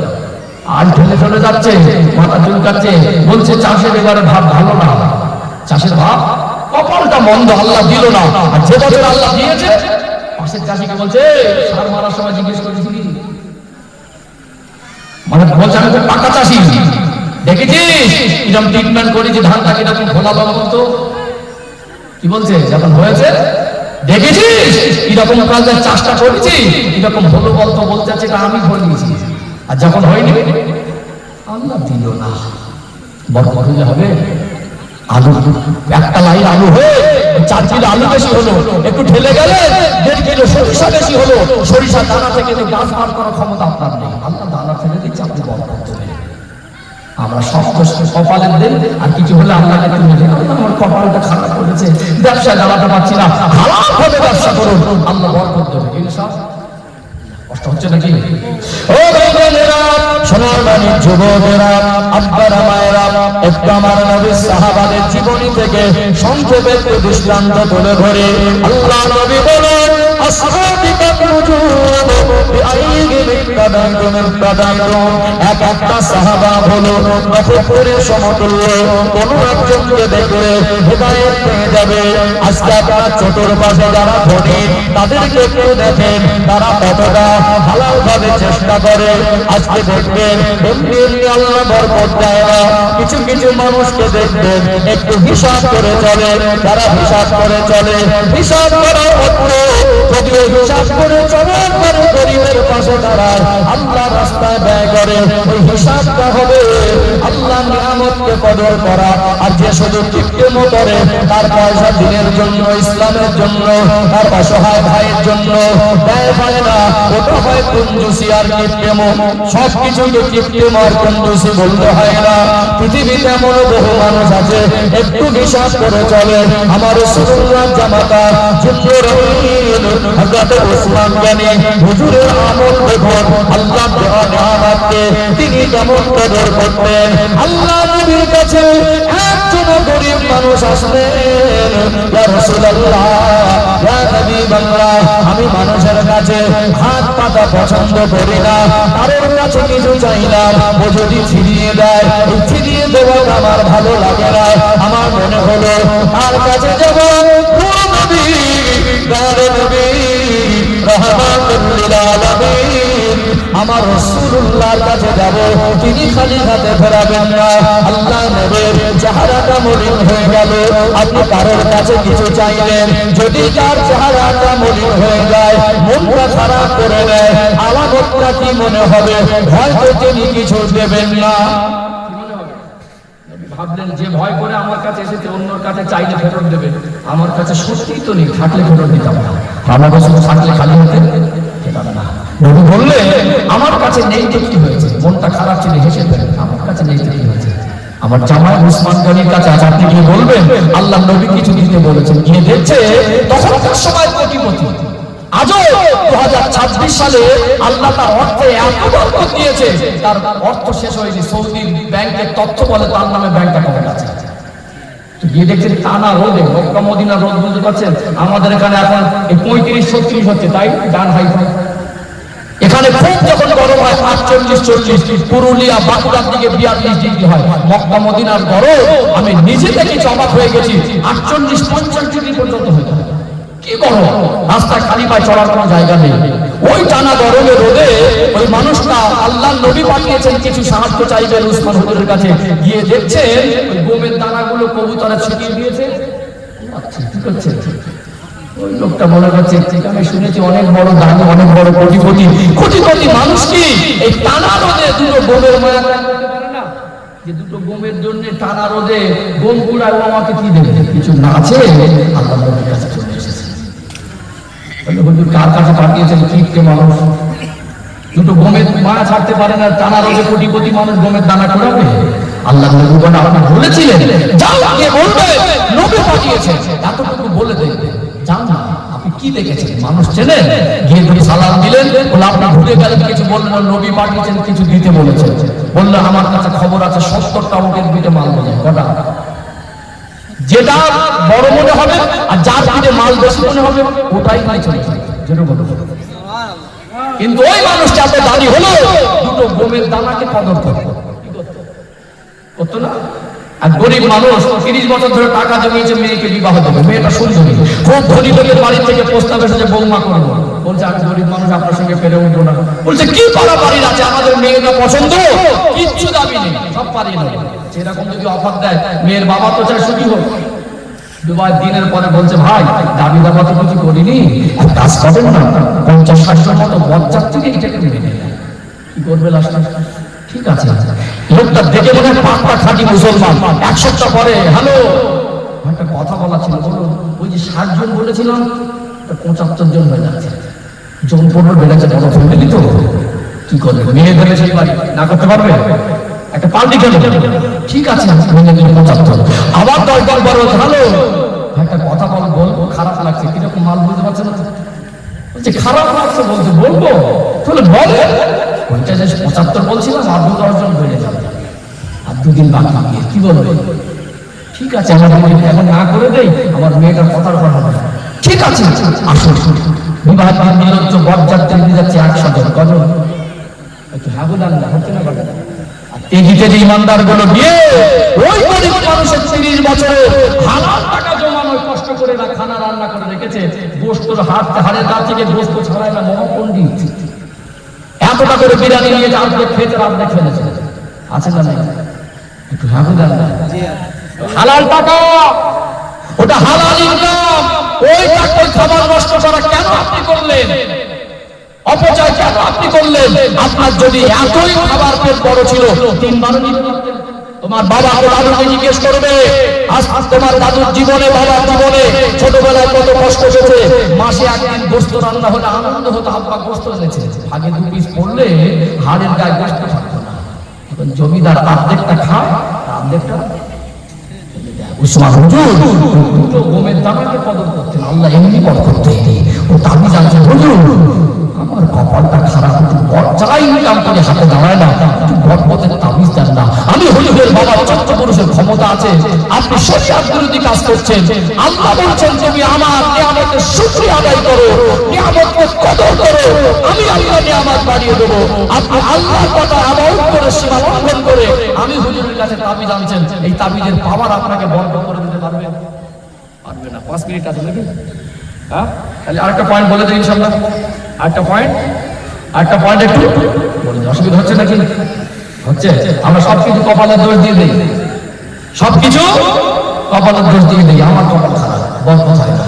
ও ভাই জানেরা, সোনার বাণী যুবকেরা, আব্বারা মায়েরা, যতক্ষণ না আল্লাহ নিয়ামতকে কদর আপনি করবেন, আপনার কাছে আল্লাহ নিয়ামতের বরকত হবে না। বরকত দেওয়ার মালিক মানুষ নয়, তাবিজের ভিতরে শক্তি নেই। যদিও কেউ বরকত দিতে পারেন, সেটা হলেন আমার আল্লাহ। আজকে মাল সম্পদ নিয়ে আমরা দুনিয়ায় এত অস্ত্র করি, আল্লাহ নবীর জামাতা যুদ্ধরায়ের হযরত উসমান গনি রাদিয়াল্লাহু আনহু আমার নবীর জবানে হাদিসটা শুনলেন, আমার নবী বর্ণনা করলেন, ও বাবা সাহাবীরা, হাসরে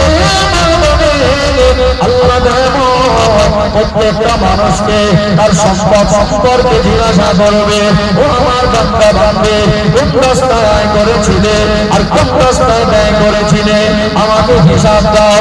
এই জীবনের মাল সম্পদের হিসাব আল্লাহর কাছে বলে দিতে হবে।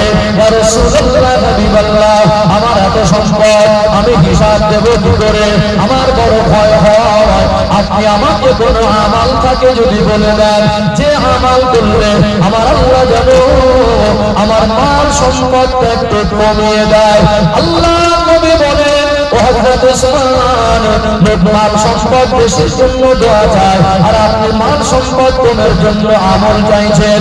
আমি রাসূলুল্লাহ আপনাকে জানিয়ে দিলাম, আপনি যখন খাবার খাবেন, উটের পিঠে উঠে খাবার খাবেন, উট এমন একটা প্রাণী, পাগুলো লম্বা লম্বা, আল্লাহ নবীর প্রিয় বাহন ছিল।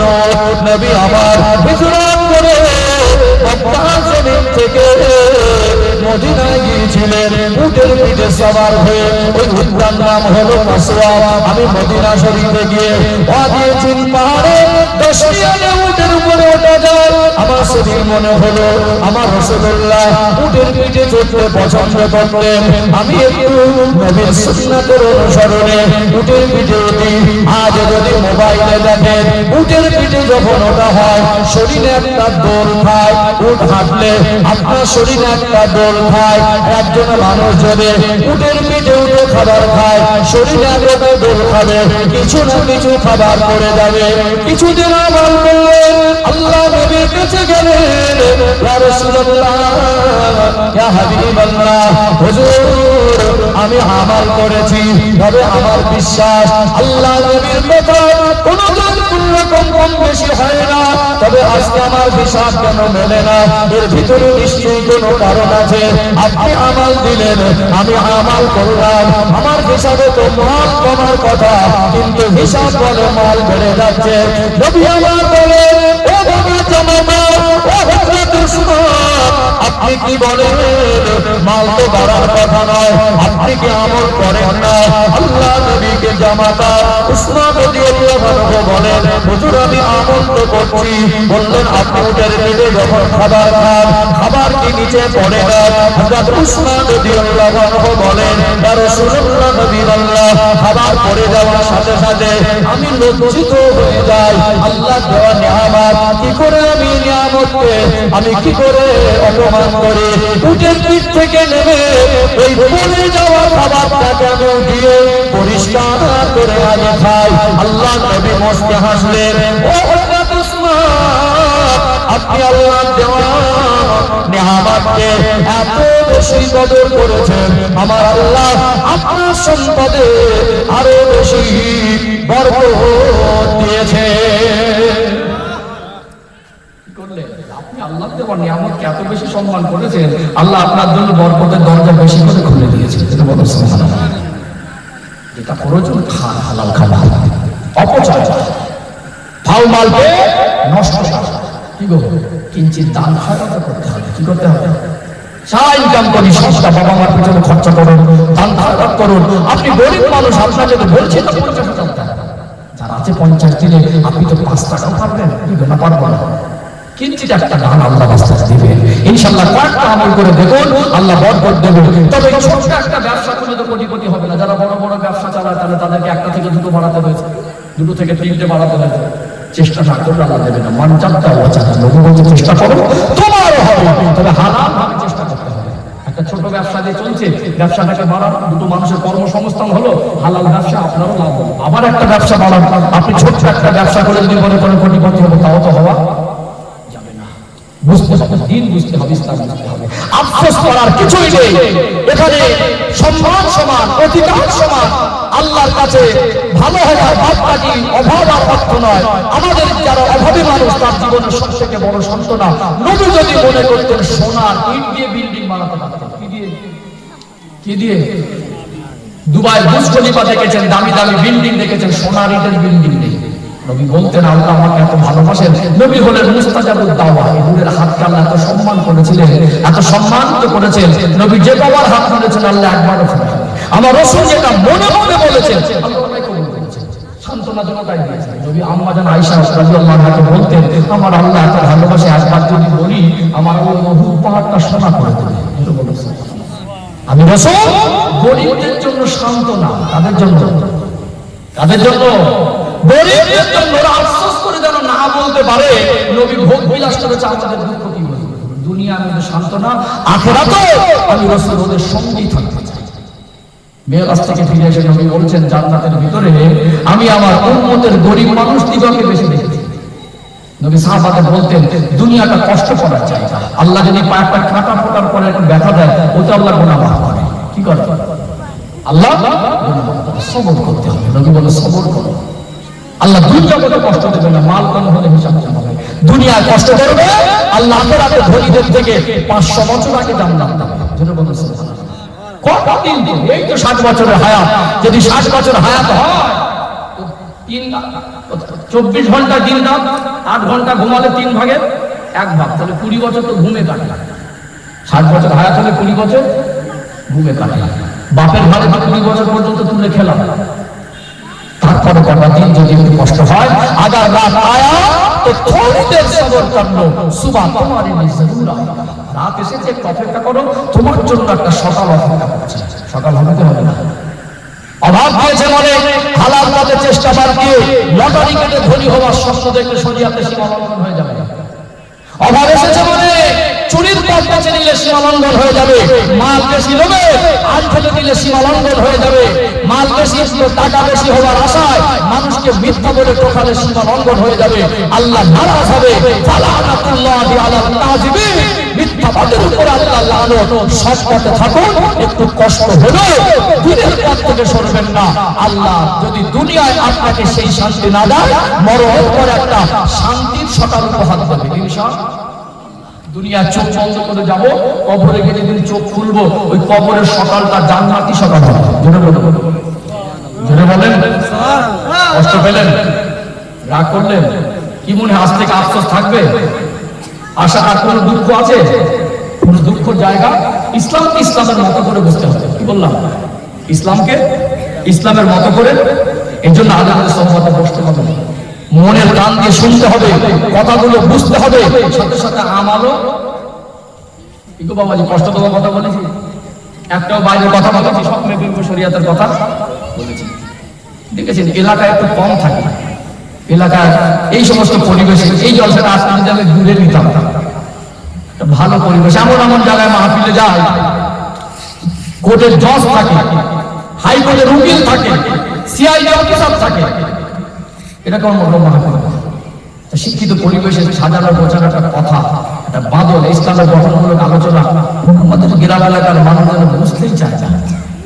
কাটি মারো, গীবত করো, পরচর্চা করো, টেনে টেনে হুজুরের আওলাদদের টেনে একটু কাটি মেরে দাও, ওদের একেবারে দিল ধরে গেল। কেন ভাই?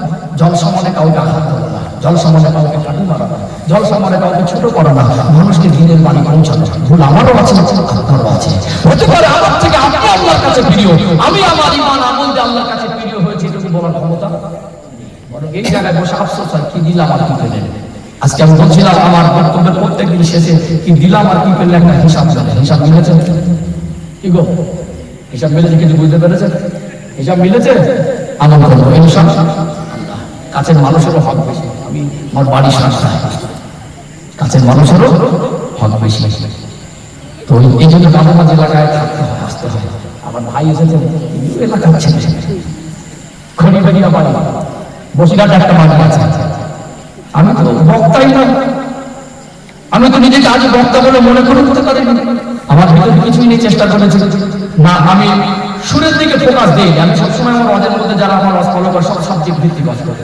ভাইয়ের গলায় কান্নার মধ্যে বসে দিয়েছে আমার ভাই, এতক্ষণ কষ্ট করেছেন। আমি উঠে যাওয়ার পর দু চার দিন ভুল করে উঠে গেল, পরিবেশটা নষ্ট হবে। কি বলবো, এমনি যেগুলো আছে একটু কষ্ট করতে হবে। হ্যাঁ উঠতে হবে, অভিবস্তির যার দরকার। একজন করে উঠলেন, আবার এখন আসলো, তাহলে মানে ঠিক বলছে না ভুল বলছে? কি গো? আর সবাই যদি ভুল করে উঠে যান, একটা মানুষ হলে কার সাথে কথা বলো, মনটাই ভেঙে যাবে। কথা বলে একটু আপনার আলেমের সম্মানে কিছু বলতে বসবেন ইনশাআল্লাহ। কি বলেন ইনশাআল্লাহ? তাকবীর জানতো না, আর এই তাকবীর খিদে লেগেছে না ঘুম লেগেছে? একটু আওয়াজ দেন না, আর এই তাকবীর। সিলসিলা হক মুজাদ্দিদ জামা হিজবুল্লাহ কুলিয়াশনী মোল্লাপাড়া গ্রামবাসী বৃন্দ, এই মাহফিলের কমিটি সাহেবান আহলে সুন্নাতুল জামাত হযরত মাওলানা আলহাজ মাওলানা গোলাম নবী সাহেব নারে তাকবীর। আমার জন্য দোয়া করেন। ভাষায় ভঙ্গিতে সংযোজন আলোচনা কষ্টের জন্য ক্ষমা করে দেখবেন। যতটুকু আল্লাহ বলিয়েছেন আমরা আমল করতে পারি, আপনারা আমল করতে পারেন। আপনাদের দুনিয়া আখিরাতে সর্বরকম কল্যাণ আল্লাহর কাছে কামনা করি। বাকি জীবন ঈমান আমলের সঙ্গে ইস্তেকামতের সঙ্গে নবী সুন্নাত তরিকা দ্বীনের পথে প্রতিষ্ঠিত থেকে আল্লাহ ঈমানের সঙ্গে মওত নসিব করেন। বলেন আল্লাহুম্মা আমিন। ওয়া আলাইনা ইল্লাল বালাগ। আসসালামু আলাইকুম ওয়া রাহমাতুল্লাহি ওয়া বারাকাতুহু। মুহাম্মাদুর রাসূলুল্লাহ আল্লাহুম্মা সাল্লি আলা